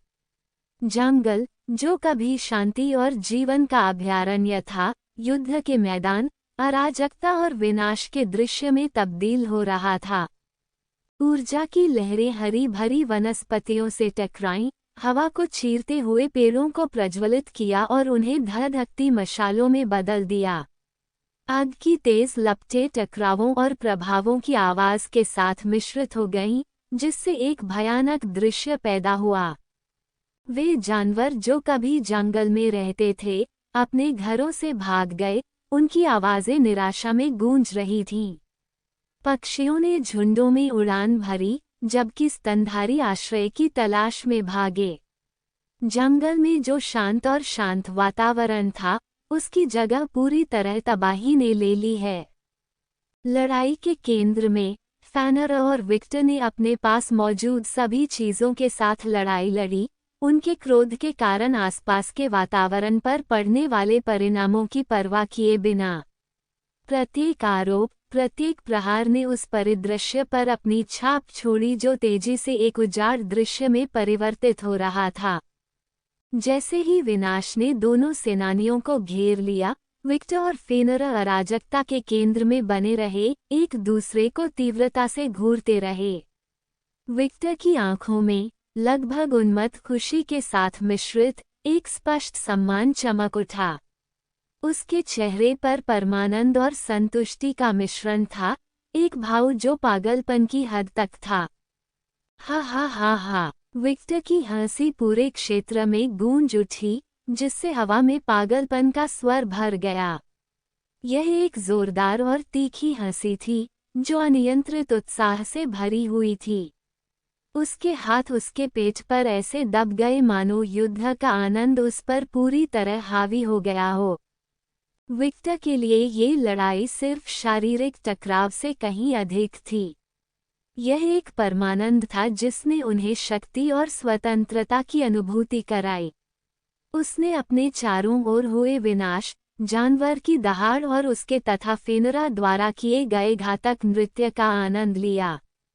एड्रेनालाइन उसकी रगों में प्रवाहित हो रहा था, जिससे उसकी योद्धा भावना को बढ़ावा मिला। फेनरा के साथ मारपीट का प्रत्येक आदान प्रदान आनंद का स्रोत था, भावनाओं का एक विस्फोट जो सामान्य सीमाओं को पार कर गया। ये लड़ाई उसका खेल का मैदान थी, एक ऐसी जगह जहां वह अपनी ताकत दिखा सकता था और अपने विरोधियों पर हावी हो सकता था। अपनी उन्मत्त हंसी के बीच विक्टर को ऐसा महसूस हुआ जैसे वह पहले कभी जीवित नहीं था। यह ऐसा था मानो युद्ध ने उसे उद्देश्य, अर्थ की अनुभूति दी हो। वह चुनौती के लिए, फेनरा जैसे महान जानवर के साथ टकराव के लिए तरस रहा था, क्योंकि यह उसके अस्तित्व के लिए गहरा महत्व रखता था। ये है जिसके बारे में मैं बात कर रहा हूँ। एक योग्य प्रतिद्वंद्वी से लड़ने की भावना अविश्वसनीय है। विक्टर ने परमानंद की अभिव्यक्ति के साथ आकाश की ओर देखा। यह एक ऐसा कथन है जिस पर मैं आपसे सहमत हो सकता हूँ, डेमन किंग मेरा मतलब है, Victor Alucard. The wolf of the end की राजसी आवाज चारों ओर गूंज उठी। उसकी नज़र फेनरा पर लौट आई, और उसने जो मुस्कान दी उससे ताशा और माया को एक पूर्वाभास का एहसास हुआ। दो योद्धाओं के रूप में, वे जानते थे कि विक्टर और फेनरा के बीच पिछला टकराव उन दोनों के लिए सिर्फ एक वार्म अप था। अगर ये लड़ाई जारी रही, तो हमारे आसपास अथाह क्षति होगी। माया को ठंडा पसीना आने लगा। वह अभी लड़ाई बंद करना चाहती थी, लेकिन वह ऐसा कैसे कर सकती थी? रग्नारोक के भेड़िया और शक्तिशाली दानव राजा की उपस्थिति में वह महत्वहीन थी। यह एक ऐसी लड़ाई थी जिसे कोई नहीं रोक सकता था। पब फ्यूचर द्वारा विज्ञापन। फेनरा ने अपनी आंखें थोड़ी बंद कर ली और ऐसे फैला जैसे वह बहुत देर से सो रहा हो। चारों ओर जोरदार तड़तड़ाहट की आवाजें सुनाई दे रही थीं। आह, मैं फिर से जीवित महसूस कर रहा हूँ। चारों ओर संतुष्टि की ध्वनियाँ सुनाई दे रही थीं। फेनरा ने गीले कुत्ते की तरह खुद को थोड़ा हिलाया और जल्द ही सारी धूल उसके फर से निकल गई, जिससे वह काफी चमकदार हो गया। विक्टर ने कहा, ऐसा लगता है जैसे तुम स्वाभाविक रूप से घूमना भूल गए हो, मेरे दोस्त। वास्तव में, फेनरा ने विक्टर की ओर देखा। उस कष्टप्रद अभिशाप के कारण मुझे काफी समय तक एक ही स्थान पर रहना पड़ा, जिसकी मुझे आदत नहीं है। विक्टर ने सिर हिलाया। कमजोर होना कभी भी अच्छी बात नहीं है, खासकर हम में से उन लोगों के लिए जो लड़ने का आनंद लेते हैं। फेनरा के पशुवत चेहरे पर मुस्कान आ गई। वास्तव में, फेनरा की आंखें चुनौती और उत्साह के मिश्रण से चमक उठीं।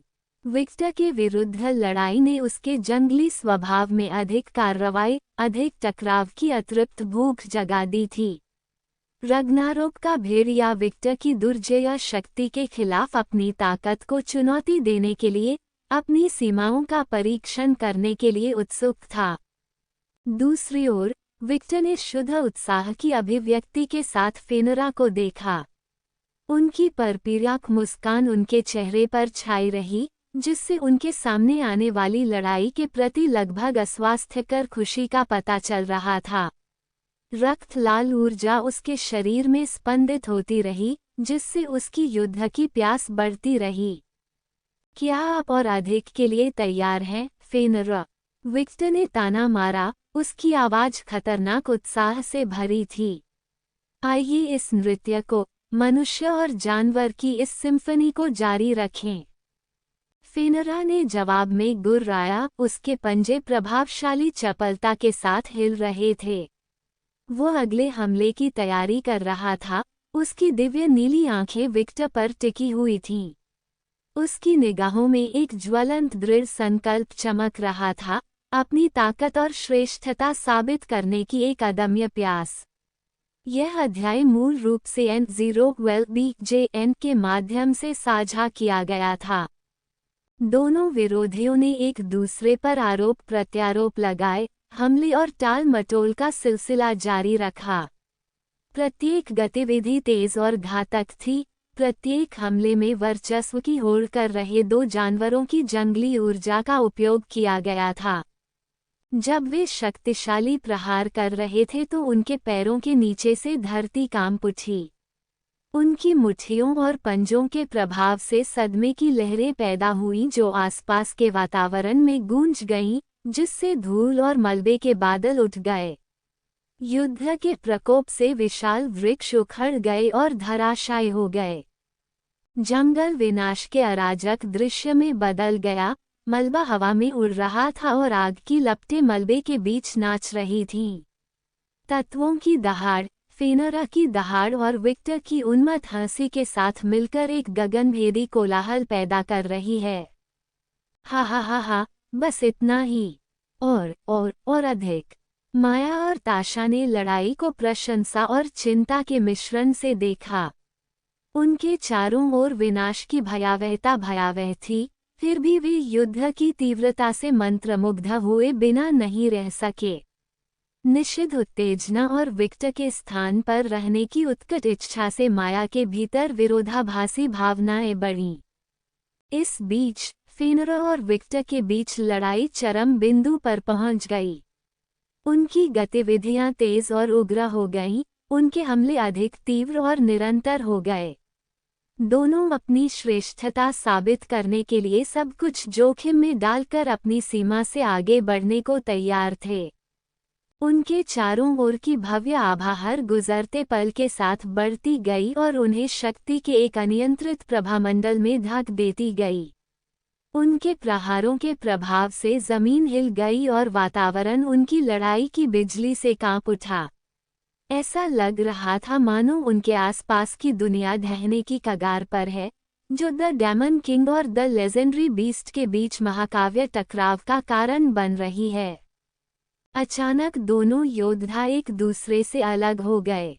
फेनरा विक्टर पर दहाड़ा और उस शक्तिशाली दहाड़ से उसके मुंह से एक श्वेत शक्ति निकली।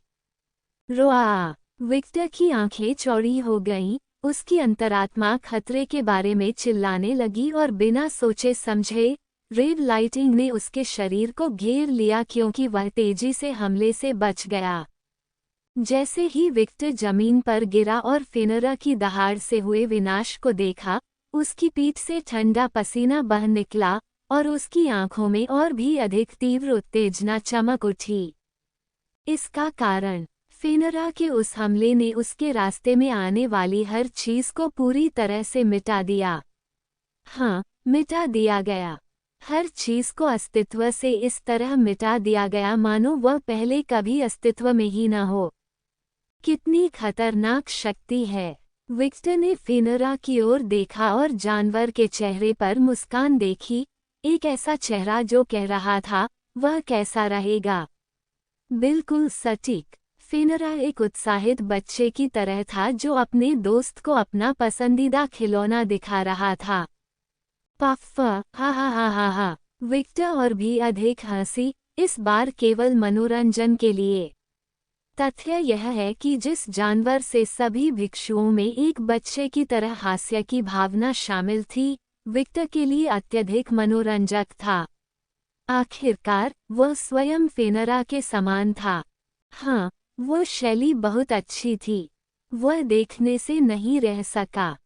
फेनरा गर्व से चिल्लाया। अध्याय 770, फेनरा 3। हसन ने विनाश के निशान को देखते हुए कहा, शक्ति की एक ही दहाड़ से सब कुछ मिटा देना।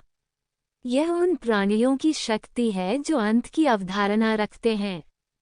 उन तीनों को पता था कि तबाही के उस रास्ते से कभी कुछ नहीं निकलेगा। सब कुछ वस्तुतः हटा दिया गया था। हाँ, आसपास की प्रकृति क्षति को ठीक कर सकती है, लेकिन ये कभी भी पूर्ण पुनर्जन्म नहीं होगा, केवल एक आवरण होगा। वह फेनरा की शक्ति थी नहीं, प्राणियों की शक्ति जो अंत की अवधारणा को अपने भीतर रखती है। उनके सामने तो सब कुछ मिट जाएगा। विक्टर को अपने जीवन में इतना खतरा कभी महसूस नहीं हुआ था जितना अब हो रहा है। वह सहज रूप से जानता था कि यदि वह हमला उस पर होता, तो उसका पूरा अस्तित्व मिट जाता और वह कुछ भी नहीं कर पाता। ये जानकारी जानने के बाद क्या विक्टर पीछे हट गया और लड़ना बंद कर दिया? बिल्कुल नहीं। विक्टर ने एक गहरी सांस ली और जल्द ही लाल शक्ति उसके चारों ओर घूमने लगी। ... वह क्या कर रहा है? माया ने पूछा। हसन ने कहा, मुझे इस बारे में बुरा लग रहा है। लाल शक्ति धीरे धीरे बदलने लगी, खूबसूरत बैंगनी लपटों में तब्दील हो गई। जिस तरह द एंड की अवधारणा खतरनाक थी, उसी तरह विक्टर की शक्ल भी स्पष्ट रूप से बदलने लगी, जिससे वह भी किसी विनाशकारी खतरनाक चीज में बदल गया। उसके शरीर पर गहरे बैंगनी रंग की पपड़ियां उभरने लगीं और उसकी बैंगनी आंखों की पुतलियां सिकुड़ गईं, जो किसी सरीसृप के समान थीं। ये है। हसन ने आश्चर्यचकित होकर अपनी आंखें खोलीं। ये पहली बार था जब उन्होंने व्यक्तिगत रूप से ऐसी घटना देखी थी। हाँ, ड्रैगन की लपटें, ताशा ने खुद को युद्ध स्थल से और भी दूर करते हुए कहा। मेरे दोस्त, मुझे दोष मत दो। आखिरकार विक्टर ने फेनरा की ओर देखा, जिसने उसे गंभीरता से देखा।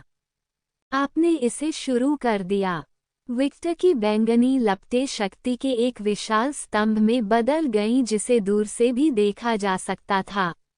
उन लपटों की उपस्थिति से ही पूरा क्षेत्र जल गया। विक्टर की मुस्कान विकृत हो गई क्योंकि उसने अपने मानवीय शरीर के कारण अपना मुंह असंभव रूप से चौड़ा कर लिया। फिर अचानक उसके चारों ओर की सारी आग तेजी से उसके मुंह की ओर बढ़ने लगी और कुछ ही सेकंड में उसके अंदर गायब हो गई। विक्टर की ड्रेकोनिक विशेषताएं और अधिक तीव्र हो गईं और भी अधिक उभरकर सामने आईं। उसके सिर से 2 सींग निकले हुए थे, उसका पूरा शरीर बैंगनी रंग की शल्कों से ढका हुआ था और उसके पहले के सामान्य हाथ बदल गए थे, जिसमें खतरनाक रूप से नुकीले पंजे जैसे पंजे थे। विक्टर ने चेतावनी दी, पलके मत झपकाना मेरे दोस्त, नहीं तो तुम जल जाओगे। फिर भी फेनरा ने बात नहीं मानी। उसने पलक झपकाए और जैसे ही उसने झपकी, विक्टर पहले ही उसकी नजरों से ओझल हो चुका था। अंत में फेनरा केवल एक विस्फोट की आवाज सुन सका, जिसके बाद उसके पेट में तेज दर्द हुआ। फेनरा ने नीचे देखा और महसूस किया कि जैसे ही उसने पलकें झपकाईं, विक्टर उसके नीचे आ गया था। फेनरा ने फिर से अपनी आंखें झपकाईं और विक्टर एक बार फिर गायब हो गया। एक बार फिर फेनरा को ये समझ में नहीं आ रहा था कि क्या हो रहा है। उसे अब विक्टर की उपस्थिति का एहसास भी नहीं हुआ, जैसे कि वह फेनरा की प्रतिक्रिया के लिए बहुत तेज था। एक और उछाल गूंज उठा, जिसके बाद फेनरा की पीठ में दर्द की गोली चली। गुर्राया में फेनरा समझ गया कि क्या हो रहा था। विक्टर इस तथ्य का फायदा उठा रहा था कि उसका शरीर बहुत बड़ा था और उस पर ब्लाइंड स्पॉट पर हमला किया जा रहा था। फेनरा ने एक शक्ति के साथ गर्जना की, जिससे उनके आसपास का माहौल बेहद भारी महसूस हुआ। उस शक्ति का चमत्कार लालची जाने से बचाए गए, विक्टर तेजी से फेनारिर से दूर चला गया। अगले ही पल फेनरा ने विक्टर की ओर देखा और जैसे ही वह आगे बढ़ने वाला था, वह अचानक विक्टर के एक तूफान वाले हाथ को बायलर लैपटॉप से ढका हुआ देखकर रुक गया।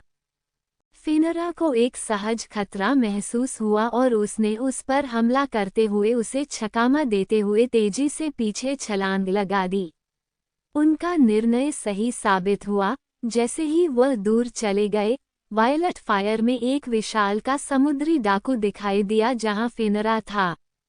ड्रैगन फायर ने फेनरा की द एंड की अवधारणा को पूरी तरह से डिलीट नहीं किया, लेकिन विनाशकारिता के मामले में अभी भी केवल एक स्तर नीचे था, एक ऐसी शक्ति जो अपने प्रारंभिक चरण में सीधे तौर पर विनाश की सिद्धांत को प्रतिस्पर्धा थी।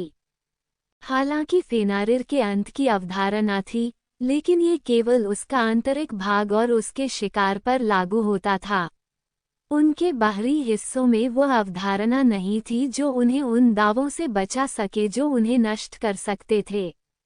विक्टर का दूसरा हाथ भी जल्द ही नीले लैपटॉप में गिर गया और अगले ही पल वह माया से काफी परिचित रुख में था। मुझे मत बताओ, ये देखकर माया के मूड में आ गए। मानो वह एडम की हूबहू नकल हो, विक्टर ने हमला कर दिया। पब फ्यूचर द्वारा विज्ञापन। फेनरा ने असमंजस में अपनी पलकें झपकाईं, ये सोचते हुए कि क्या हुआ था, क्योंकि उसे कुछ भी महसूस नहीं हुआ था, लेकिन उसे यकीन था कि विक्टर ने उस पर हमला किया था। अचानक उसका अंतरात्मा जोर से चिल्लाई और बिना सोचे समझे उसने प्रभावशाली चपलता के साथ छोड़ दिया और ज्वालामुखी लगा दी। विक्टर कुछ हद तक प्रभावित हुआ। जहां फेनारिर था, वहां आग की लपटें उठी और इस दृश्य ने उसे और भी मना कर दिया। धिक्कार है विप्थन, क्या उसने पहले से ही उस तकनीक में इतनी बड़ी उपलब्धि हासिल कर ली है कि उसे युद्ध में इस्तेमाल किया जा सके? वह तकनीक केवल एक बार जांची गई थी, सिर्फ एक बार, और फिर यह उसकी अवधारणा और तकनीक को समझने के लिए पर्याप्त था। एक फिलिहान प्रतिभा, एक प्रतिभा जो युद्ध के देवता की प्रतिद्वंद्वी है। हसन बोला, गलत है, उसकी प्रतिभा आसानी से उससे आगे निकल जाती है। ताशा ने सुधार किया। पंथियन की पूर्व देवी के रूप में उन्होंने पहले युद्ध के देवताओं को देखा था और अच्छी तरह से पहचाने गए स्थान में उनकी प्रतिभा का तीसरा भाग नहीं था। विक्टर की मिसाल ऐसी थी मानो उसने लड़ाई के लिए ही जन्म लिया हो। युद्ध के लिए उनकी क्षमता अद्भुत थी। विक्टर व्यापक रूप से मुस्कुराया और विभिन्न दिशाओं में कई बार उसके सामने के वातावरण पर हमला करना शुरू कर दिया। फेनरा ने अपनी आंखें चौड़ी करके हमलों से बचने की कोशिश करते हुए पीछे की ओर, बगल में कूदना और इधर उधर दौड़ना शुरू कर दिया। उसके प्रत्येक कदम के साथ आग की लपटें उस स्थान पर फूट गईं जहां वह कुछ देर पहले गया था। आपकी प्रवृत्ति निश्चित रूप से शीर्ष पर है, लेकिन इसके बारे में क्या? विक्टर बोला जैसे ही लाल बिजली उसके चारों ओर दिखाई देने लगी। अगले ही पल वह गायब हो गया। विक्टर फेनरा के सामने उपस्थित हुआ। फेनरा ने प्रतिक्रिया करने की कोशिश में अपनी आंखें चौड़ी कर ली, लेकिन उसका शरीर विक्टर की गति के साथ तालमेल बिठाने के लिए बहुत भारी था। मार्शल आर्ट का रुख अपनाते हुए उसके शरीर पर लाल बिजली तीव्रता से चमकी। एक मुक्का, विक्टर ने सोचा। उसने फेनरा को केवल एक बार मुक्का मारा। कम से कम सभी ने यही देखा। 10 लाख हिट। एक पल के लिए कुछ नहीं हुआ। यह ऐसा था मानो दुनिया को अभी भी उस पर कार्रवाई करनी है जो घटित हुआ था। ऐसा तब तक हुआ जब तक कि कई गड़गड़ाहट की गड़गड़ाहट नहीं सुनी गई। उसके बाद हवा का झोंका आया जिसने परिदृश्य में एक विशाल गड्ढा बना दिया। जब समूह की वृद्ध महिलाएं इस खौफनाक परिचित दृश्य को देख रही थीं तो उनके चारों ओर सन्नाटा छा गया। वह फुलगर कबीले के नेता की तकनीक का भी उपयोग कर सकता है। ताशा ने अविश्वासपूर्वक बड़बड़ाया। ग्रर, फेनरा गुर्राया। क्या अविश्वसनीय जीवन शक्ति है। विक्टर व्यापक रूप से मुस्कुराया। भले ही हमला इतना विनाशकारी था, फेनरा को कोई घातक चोट नहीं लगी थी, और जो घाव उसे लगे थे वे पहले से ही ठीक हो रहे थे। ये स्पष्ट था कि the beast of the and का शरीर भी एक विसंगति था। फेनरा ने आंखों में खतरनाक चमक के साथ विक्टर की ओर देखा। अगले ही पल वह सफ़ेद और हरे रंग की शक्ति में आच्छादित हो गया और अपने आकार के प्राणी के लिए एक हास्यास्पद चपलता का प्रदर्शन करते हुए गायब हो गया। ओह, गति की प्रतियोगिता मेरे साथ। बहुत अच्छा। विक्टर भी गायब हो गया और उसके पीछे केवल बिजली के निशान रह गए। उस क्षण के बाद विक्टर और फेनरा के बीच लड़ाई की गति चरम सीमा तक पहुंच गई। विक्टर की हरकतें इतनी तेज थीं कि वे पर्यवेक्षकों की आंखों के लिए धुंधली हो गईं। फेनरा ने कोशिश की लेकिन विक्टर की निरंतर गति के साथ तालमेल बिठाने में खुद को असमर्थ पाया। उसके तेज पंजे दानव राजा की तलाश में हवा में घुस गए, जबकि विक्टर अलौकिक चपलता के साथ युद्ध के मैदान में हर हमले से बचता रहा। वुल्फ ऑफ द एंड तेज था, लेकिन इतना तेज नहीं था कि विक्टर की बराबरी कर सके। विक्टर से निकलने वाली बैंगनी लपटों ने एक मंत्रमुग्ध कर देने वाला दृश्य प्रस्तुत किया। आग की लपटें शक्ति के एक स्तंभ के रूप में उठीं, जिसने आसपास के परिदृश्य को रोशन कर दिया और विनाश की आभा पैदा कर दी। आग की लपटों की तीव्रता से पूरा वातावरण जलने लगा। समय समय पर कभी कभार विक्टर के शरीर से लाल रंग की चमकती लाल बिजली ने इस परिदृश्य को पूरा किया और दुनिया को ये घोषणा की कि विक्टर की शक्ति केवल आग तक ही सीमित नहीं थी। जैसे जैसे विक्टर का ड्रेकोनिक ट्रांसफॉर्मेशन धीरे धीरे आगे बढ़ता गया, ज़लाड्रैक, जो नाइटिंगेल के भीतर आराम करता था, ने महसूस किया कि उनके बीच गहरा संबंध कई गुना बढ़ गया है। उसने चिंतित भाव से अपनी आंखें खोली और उस ओर देखने लगी जहां विक्टर था।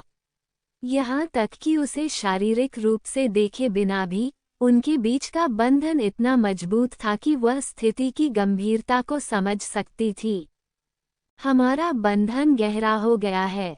ज़लाड्रैक फुसफुसाए, उसकी आवाज़ चिंता से भरी हुई थी। क्या हो रहा है, विक? किस कारण से तुम्हें इतनी शक्ति का उपयोग करना पड़ा? इस बीच विक्टर गायब हो गया और अज्ञात गति से चलते हुए कुछ ही सेकंड में फिर से प्रकट हो गया। रग्नारोक के भेड़िया के पास प्रतिक्रिया करने के लिए मुश्किल से समय था, इससे पहले कि विक्टर के शक्तिशाली हमले उस पर बार बार वार करते। विक्टर का प्रत्येक हमला शक्ति का विस्फोट था, जिससे फेनरा को संभलने का कोई समय नहीं मिला। दानव राजा की गति और क्रूरता युद्ध पर हावी हो गई, जिससे विशालकाय भेड़िया को नुकसान हुआ। उसने विक्टर की हरकतों के साथ चलने की कोशिश की, लेकिन उसकी चपलता और निपुणता की बराबरी करने में असमर्थ रहा। पब फ्यूचर द्वारा विज्ञापन। जब तक एक निश्चित समय पर भेड़िया अपने शिकार को न पकड़ पाने के कारण चिढ़ गया और उसने कुछ ऐसा किया जिससे विक्टर कुछ सेकंड के लिए आश्चर्यचकित रह गया। फेनरा का विशाल आकार कम होने लगा, जिससे वह 20 मंजिला इमारत को आसानी से पार करने वाले भेड़िए से केवल 2 मीटर लंबे भेड़िए में बदल गया। यह अध्याय मूल रूप से N012BJN के माध्यम से साझा किया गया था। जैसे ही फेनरा की ऊंचाई कम हुई, द बीस्ट ऑफ रग्नारोक के नीचे व्हाइट पावर का एक चक्र उभरा, जिसके बाद फेनरा आकाश की ओर चिल्लाने लगा। फेनरा के शरीर से शक्ति का एक विस्फोट फूटा, जिससे चारों ओर शुद्ध विनाश हुआ। ऐसा लग रहा था जैसे उसकी चीख ने उसके लिए हानिकारक हर चीज को दूर कर दिया हो। जब चीख शांत हुई, तो वुल्फ का फर पूरी तरह से चमकीला सफेद शक्ति से ढका हुआ था। फेनरा के पूरे कोट पर काले पैटर्न दिखाई दिए, जिससे उन्हें पवित्र सुंदरता का एहसास हुआ। ये रूप। ताशा ने अपनी आंखें चौड़ी कर लीं, ये सोचने के लिए कि फेनरा को यहाँ अपने दिव्य रूप का उपयोग करने के लिए मजबूर किया जाएगा। भले ही उसे एक तरकीन जानवर के रूप में बहिष्कृत किया गया था, ये निर्विवाद था कि फेनरा एक भगवान, लोकी का पुत्र था। एक ईश्वर के रूप में उनका अपना दिव्य स्वरूप था। इस रूप में फेनरा अब अंत की अवधारणा को केवल अपने नुकीले दांतों और अपने भीतर उपयोग करने तक ही सीमित नहीं था। ये वह रूप था जो एक दिन नॉर्स पैंथियन को नष्ट कर देगा, वह रूप जिसकी भविष्यवाणी रग्नारोक भविष्यवाणी ने की थी। ताशा को कभी विश्वास नहीं हुआ कि नॉर्स पैंथियन के प्राथमिक देवताओं के अलावा कोई भी फेनरा को इस फॉर्म का उपयोग करने के लिए मजबूर कर सकेगा, और अगर उसने नॉर्स पैंथियन के खिलाफ इसका इस्तेमाल किया, तो ये ओडिन के एक महान बलिदान के बाद होगा। दूसरी ओर विक्टर इसे अकेले करने में कामयाब रहा। विक्टर खूब मुस्कुराया, उसे अपने पूरे शरीर में खतरे का सुखद एहसास महसूस हुआ। मुझे लगता है मुझे भी गंभीर हो जाना चाहिए, है ना? विक्टर का शरीर डार्क पावर में गिरने लगा और अगले ही पल नकारात्मकता तेजी से बढ़ने लगी। विक्टर को वह रूप धारण करते हुए देखकर, जो उसने युद्ध के वीडियो में देखा था, पूर्वज का रूप, ताशा डर से कांप उठी। फेनरा न केवल अपने दिव्य रूप में प्रकट हुआ था, बल्कि अब उसके पास एक पूर्वज भी था जो अपनी उपस्थिति मात्र से सामूहिक विनाश करने में सक्षम था। पर्याप्त, ताशा चिल्लाई, अपने डर को निगलते हुए। उसका शरीर फेनरा के समान चमकने लगा, उसकी त्वचा पर टैटू दिखाई देने लगे और भेड़िया कान और एक विशाल पूंछ अपने अपने स्थानों पर उभर आई। उसके पूरे शरीर ने और अधिक पवित्र रूप धारण कर लिया। ताशा पूरी तरह से अपने दिव्य रूप में प्रवेश कर गई। ग्रर, दूर हो जाओ, ताशा, फेनरा गुर्राया। नहीं, अपने चारों ओर देखो, तुम जो विनाश कर रहे हो उसे देखो।